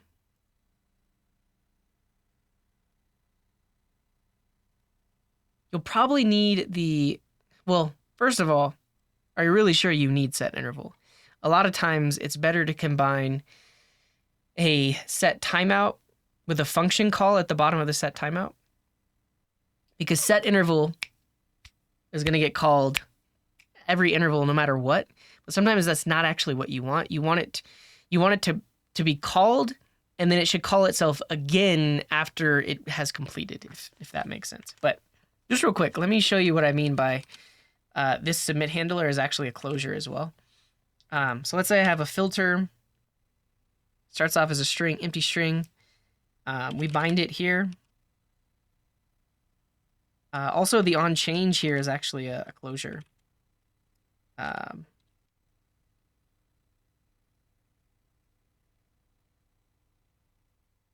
get the event like this. So this here is a closure because like so our component is the outer function. This is the inner function that has access to set filter. So because this inner function accesses this variable, this is a closure scope. It gets access to it. And then in here, if we want to do something with the actual filter value, again, this is a closure scope because this function is accessing this value out here.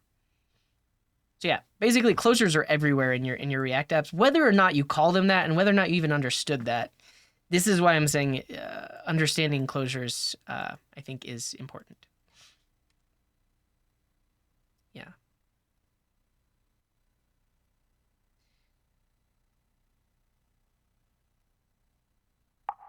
And Dialfield Hoff, thank you for the prime. Appreciate you.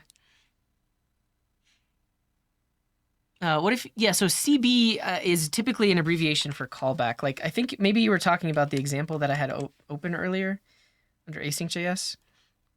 This thing, like, this is just a name.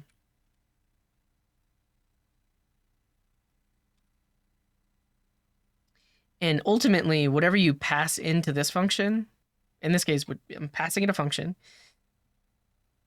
I can access it right here. It's common convention to just use CB or callback, but it's also just a variable name. You can call it whatever you want. And this also has to do with, I mean, I don't know if, did we have this under the JS or like the function basics? Yeah, higher order functions, but also first class functions, which are higher order functions, but functions can be variables in JavaScript. Like you can literally pass a function around. That's not the same in every programming language. Though these days, a lot of programming languages have gotten updated or gotten newer features where you can pass functions around. But the fact that you can literally put a function into a variable and then send it somewhere else, that is an example of first-class functions. And the fact that that other function accepts a function, that makes it a higher order function. Yeah. Don't use an arrow function? Yeah, I guess I don't have to, especially if we haven't talked about arrow functions just yet. It's the same thing, though, really. The only implication is binding and scope, but yeah, so some function to call later is really what's happening here. And then I'm passing it in line, but this is also what I mean by understanding first-class functions, right? So when you see a bit of code like this, you should also, in your mind, know that basically what's happening is you're like this, while I'm passing it in line, you also could write it like this. Like you could say function some other function. Like you can give it a name and then you can reference it here. So like that's equivalent to also putting it in line. And that's how you should think about it. Like when you see this function written in line like this, really I'm essentially just creating an anonymous function on the fly, but it's completely valid to take that, put it into its own named function, and then reference it by name. But the fact that we can reference it by name, this is first class functions, because we pass it here, and then inside of here, some function to call later actually becomes this function, and then after 2 seconds we call that function. But if all of this is foreign to you, this is something you need to practice. Like this kind of thing, if you get good practice with this, it's going to make React a whole lot easier, because React uses functions like this all over the place. Yeah.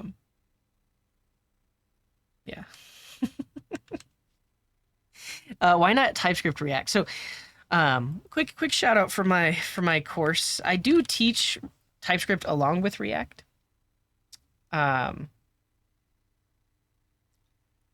But not everyone wants to learn TypeScript, and for some people it can be too much to try and learn both at the same time. But I think basically what I did in my course is I taught you just enough TypeScript to be productive with React. And one of my main points earlier was that if you're not using TypeScript with React, then you're typically using this library called prop types, which basically validates the props of your components, which you want to do. Like if you're in a larger React code base, you want to have confidence in how you've defined your components and get errors when you're not passing in the right things. And so you typically would use this library. But if you use TypeScript, you kind of get that for free, because we type our functional components to specifically say the kind of props that they accept in.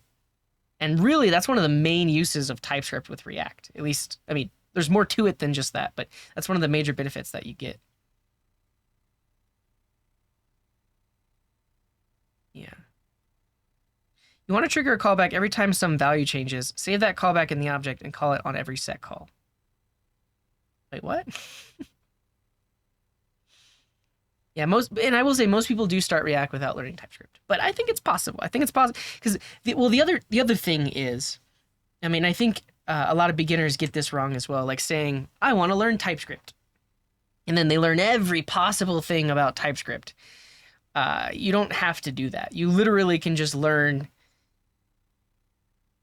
the absolute basics And later on, maybe when you're writing a custom library or something like that that has TypeScript in it, maybe then you'll need some of the more advanced features of TypeScript. But for most use cases, there's very little you actually like. You could learn what you need to know about TypeScript in about an hour, I think. Obviously, you would need to practice it, but like you could at least cover those concepts in about an hour. And from there, it's just using those basic concepts. You don't have to learn all of TypeScript. That's really all I'm saying. Can we have a counter for the number of times I say function? Maybe. How would you use that long new function? This one? Just like this. Like basically, that other code. Well, not this, but that other code would be defined elsewhere, and then I could use it like this. So like, do a long running thing, and then give the answer after. And then some other function that gets the answer is this one. So I pass it that function, and then after some long running thing, that function is going to get called with the answer.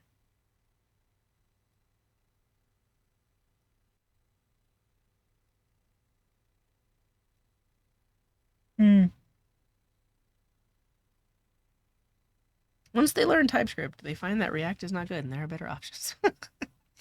I do agree that TypeScript can get complex quickly, but like I said, for most apps, you're really just using interfaces, type annotations on like function arguments, type unions.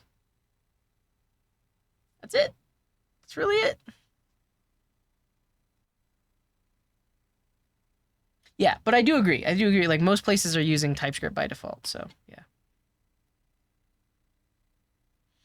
Cool.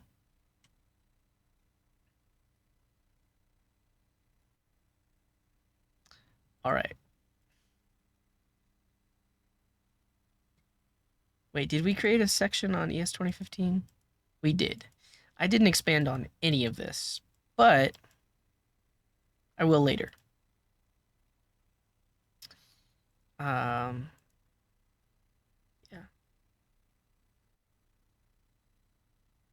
Yeah, I think you learn that after a while. You just just restart your VS Code window if things are like if you expect it to be working and it's not working, just restart your VS Code window. I'm going to combine these two. ES 2015, ES Next.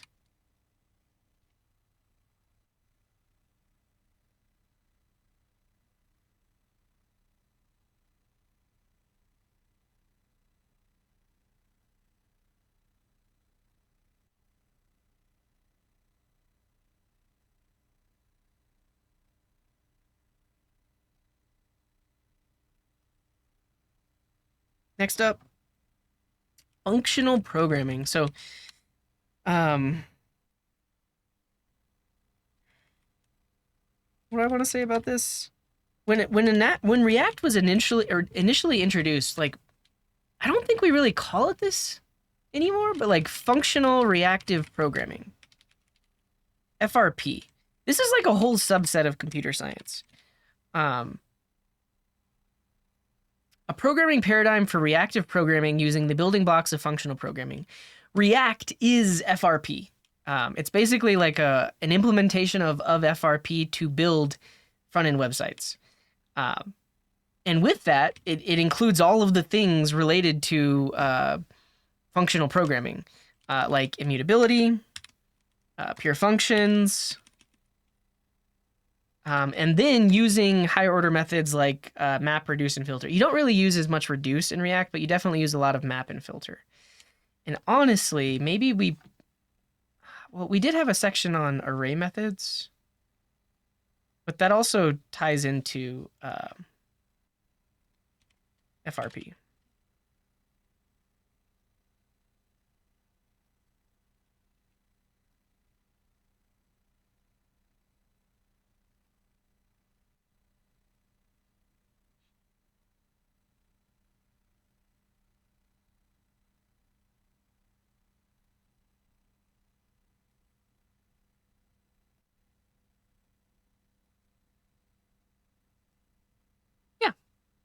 Yeah, that's the thing. Okay.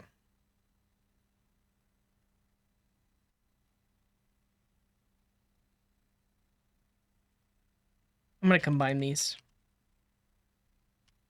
Build tools and build processes and dependency management.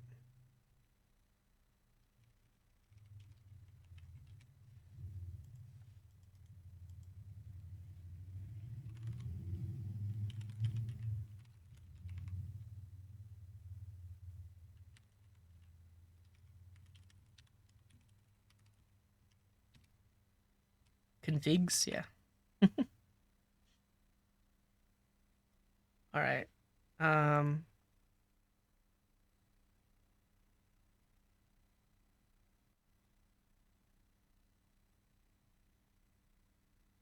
Cool.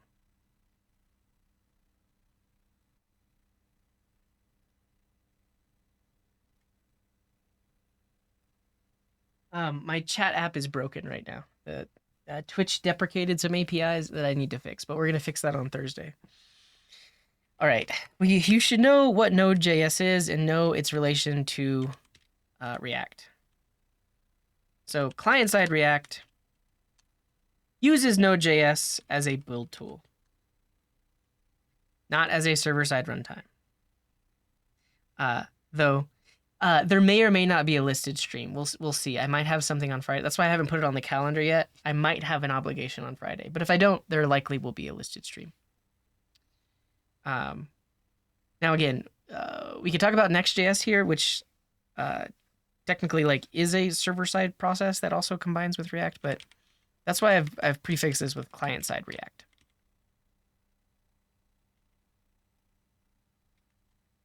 Yeah, so transpilation is needed with tools like Babel, TypeScript,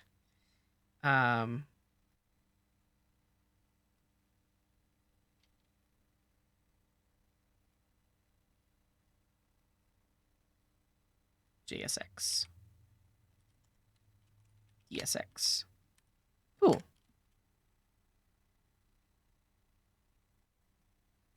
And then you need to be able to manage dependencies.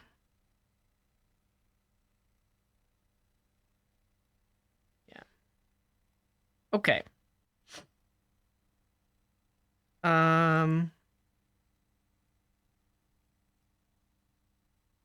Let's call this. Would these be considered soft skills, like reading documentation, debugging, breaking down problems into smaller problems, knowing how to get help or help yourself? I think we're gonna have like 11 files. That's okay though. It's fine by me because we've broken it down to a point almost to where like every file could be its own video or a section in a longer video.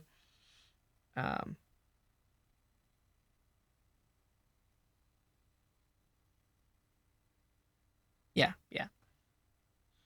I'd say like you don't necessarily need to know Git, but I mean honestly, I might put this on the not required, but will help in the long run. Like, so I'll just say like some kind of SCM tool. So I mean these days it's Git. Like being able to have commits that like track your progress that you can roll back to if you really need to. Mental models? Yeah. What's up, Marquez? Watching it while working, but I would love to watch this again. Are you going to post it on YouTube later this week? Yeah. It should be there 2 or 3 days from now. I have some other old live streams I need to post first. But yes, it will be. You need Babel parser in the Vite app for React. It includes that stuff by default. I think it includes a roll-up plugin that does all of that for you. I would also put, yeah, like project management. Really, that's like, yeah. So things like Agile, Scrum, really just, you could, what do I want to say? I feel like recently certain people have asked me, they say something like, I want to build X and I want to use React to do it. What is the first step that I should take? It's not as easy as just saying, "Oh, well, like just go build the project," because large projects really benefit from some kind of project management tool, right? So some way of breaking down your app into like its core features and then prioritizing those features, saying, "Oh, we're going to work on this feature next," or this feature is dependent on this feature, so I know I have to work on that first. Like being familiar with breaking down a project in this way is only going to help you in the long run, because if you just start without that in mind, um, it's just going to be like a convoluted process of like you start working on one thing and you're like, oh, I need that other thing, and you start working on that, but then you forget what you were working on before. um, that's probably what a lot of beginners do, to be honest. So something like this will absolutely help. um, yeah, I'm going to call these developer skills. That's what I'm going to call this. Because the thing is, you could learn everything else without knowing how to read documentation or debug or break down problems. Like all of these other things, there's so many resources online for just learning the basics of JavaScript, async JavaScript, DOM manipulation, newer features in JavaScript. But all of those, you don't necessarily need to know these things. Yeah.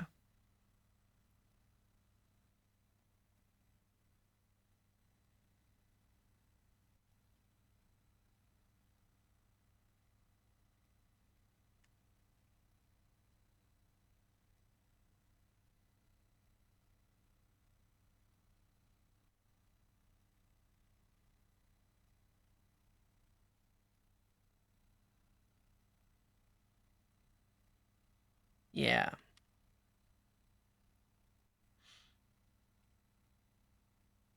And then these are bonus. I'll just call it bonus.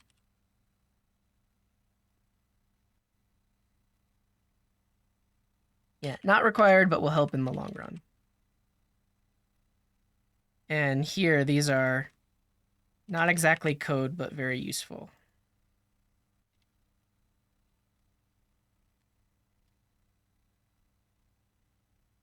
Cool. At this point, everything has been transferred into separate files, so we can just delete it. I think, let's double check. Except for this.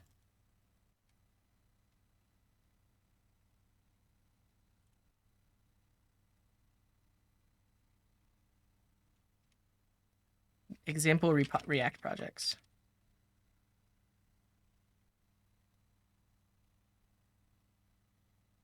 Okay.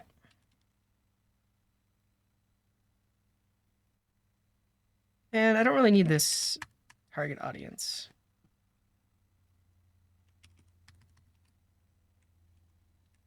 Things you should learn before learning React.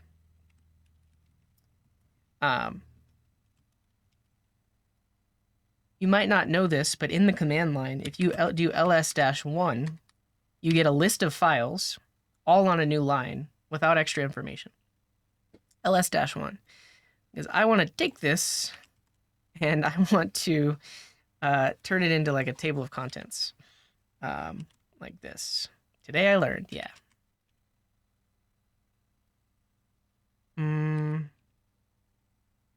Got this. Okay, here's what we want. These are all going to link to this file, and it will have a description like this, and it will have that. Oh no, we'll have a number.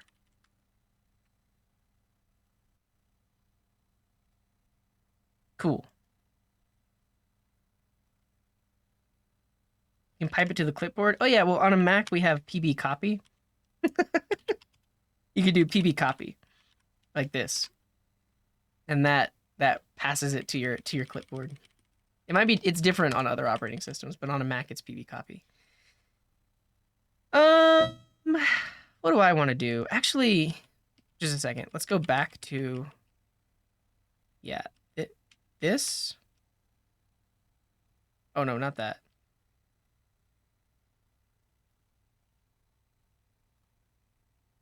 Check it.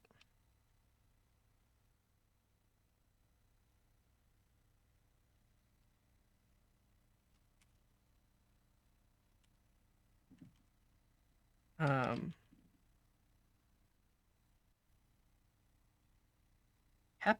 capitalize? Transform to title case. Oh, that's what I want. I want title case. And then I think I'm just going to manually remove the. I can use a regular expression to remove the dashes. So find anything between square brackets, like that. And then replace it with itself. Wait, no, is that what I want? I don't want to replace anything. I want to I want to find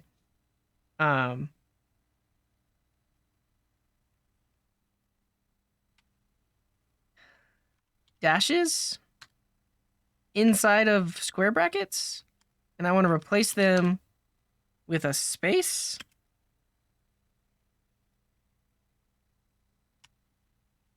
Would that do it? FP is functional programming. Yeah, I want to replace dashes, but I only want to replace the dashes that are inside of square brackets because I don't want to replace these dashes.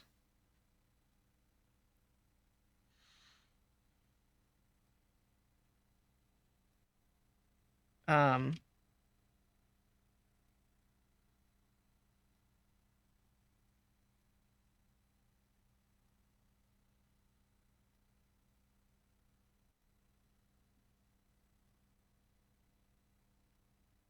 that's not it. All right, so I want curly braces as a matching group. Oh no, I think you just you did the wrong curly brace at the beginning.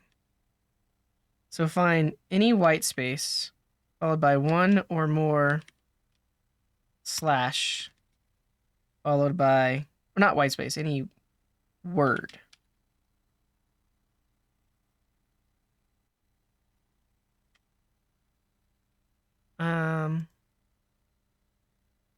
Yeah, you don't need to escape the dash. Do I want parentheses right there though? I don't think I want parentheses. Replace with a space.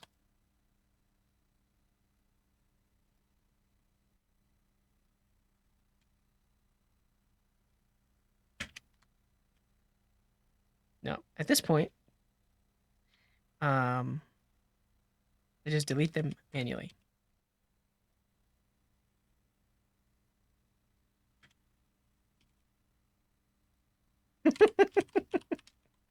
I wasted more time trying to write the regular expression than just making it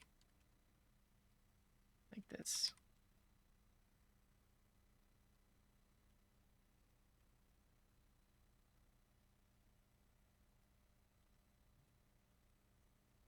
Control D. Well, because it's, I don't want to replace the ones that are inside of parentheses.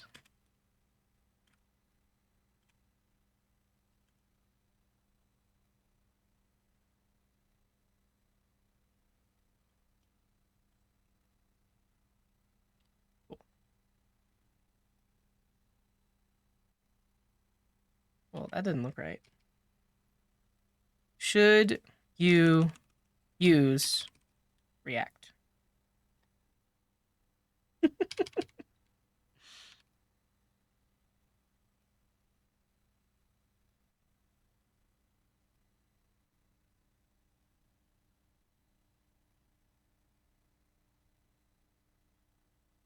Use, yeah, like a hook. Use React. This repo is a work in progress, but feel free to PR if there is something you think I should add. Okay, I'm gonna push this up to GitHub right now.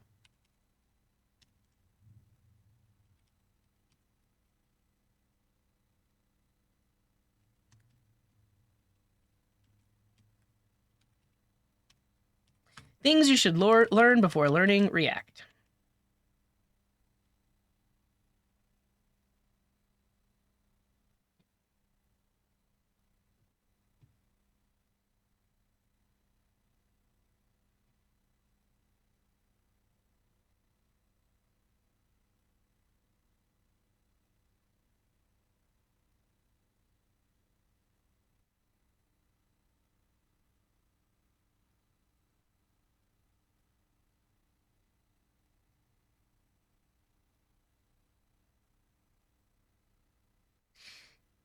Don't do that. Someone said PR to delete all the files.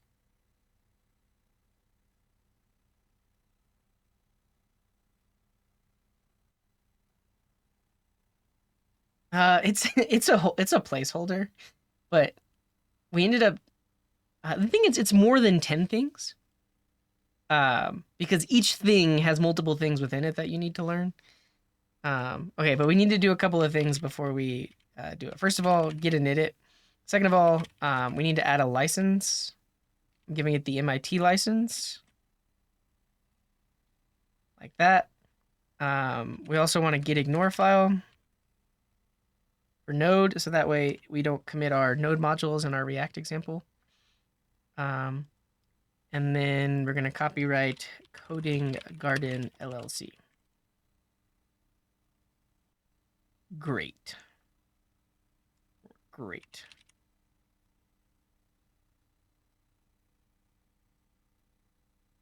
Good to go. Did we? Yeah, I think we ended up with 11. There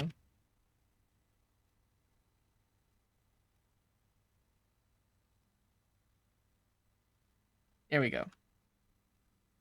If you're new to React, check out that repo.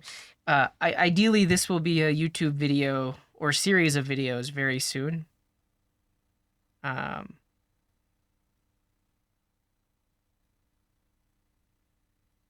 Oh, I have a bunch of notes in here that are a bit rough. Let me make a note of that.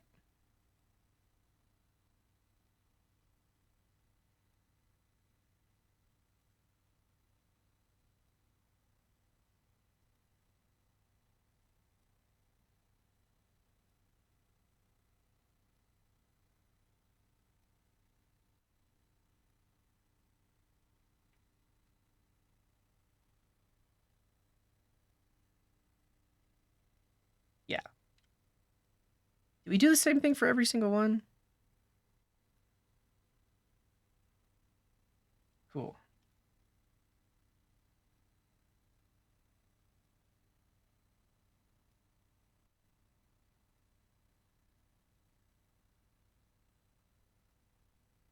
Better. Better. All right. Somehow I've been live for 4 hours already today. So we only sort of got one thing done.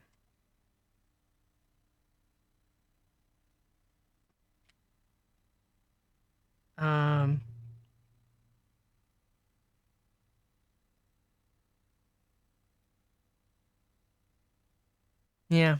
I'm just not I'm just not cut out for doing this kind of thing live to make a YouTube video. Yeah, and I appreciate that, Credao. I think anybody that that tuned in while I was working on that list, it definitely you definitely could have learned something while I was working on that list.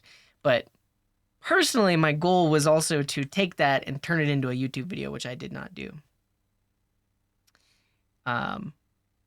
I think the tricky part is like coming up with this list of things that we came up with, which typically would have taken like it did. Like, it took us 4 hours of talking and research to even come up with this list, and then from there we can potentially plan a YouTube video.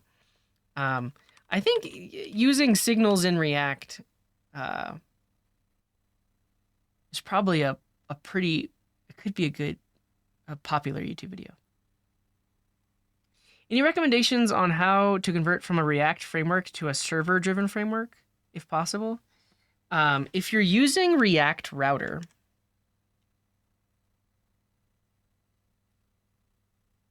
just use Remix instead. They have a guide. So Remix is a framework that lets you do like server-side rendering with React, very similar to Next.js. But the same team that makes Remix also makes React Router. And they actually had a guide. It was something like React Router migrate to Remix. Like, if you already have an app that was, yeah, migrating your React Router app to Remix. Yeah, I don't think it's completely straightforward, but it's definitely possible. And I think because they're the same team behind React Router, it makes it a lot easier to transition into SSR. Now, this is just one way to go about things, right? I think the other thing about Next.js is it uses file-based routing. So if you want to go from a completely static React app to Next.js, typically it requires a lot of like creating new files that are specific to pages and like moving things around. But yeah, if you're using React Router, which a lot of times you kind of already are, this probably seems like what you need to do. I haven't done it, but I did see when this article came out, and I was like, oh, that's interesting. That's pretty cool that you can do that with Remix. So, yeah. Do I have any plans for Vue content? Not anytime soon. Like, the unfortunate thing is, like, for the longest time, Vue really was kind of like the simplest way to get things done. Like, you didn't have to create copies of your for state updates. You could just modify things directly. I actually like the template syntax. I like single file components. I like the fact that they have a router and global state management built in, and they have scoped CSS and CSS modules just built in. It does a lot of things, but basically Svelte has all of that. Yeah, and then Svelte showed up. So Svelte has all of that. Plus, you don't have to use those composition functions like ref or reactive. In Svelte, you literally just create a variable and it just works like this. So like even these days with Vue script setup, when I see that, I'm like, well, why wouldn't I just use Svelte? And then when you get into the internal mechanisms of it, like Vue still uses a virtual DOM. Svelte doesn't use a virtual DOM at all. So I don't know. I'm more and more drifting away from Vue, which is unfortunate. Vue, I mean, a lot of my Vue content on YouTube is what got me popular, but it seems like Svelte is what Vue would become if Vue didn't have a virtual DOM and didn't have to do all of like the special reactive methods and stuff like that. No, so yeah, I ran the Vue.js meetup here in Denver, but I'm actually starting up the Denver script meetup specifically for that reason. Like, I don't want, well, not that I don't want this. Check out this tweet. And if you're in the Denver area, definitely come check out Denver script. I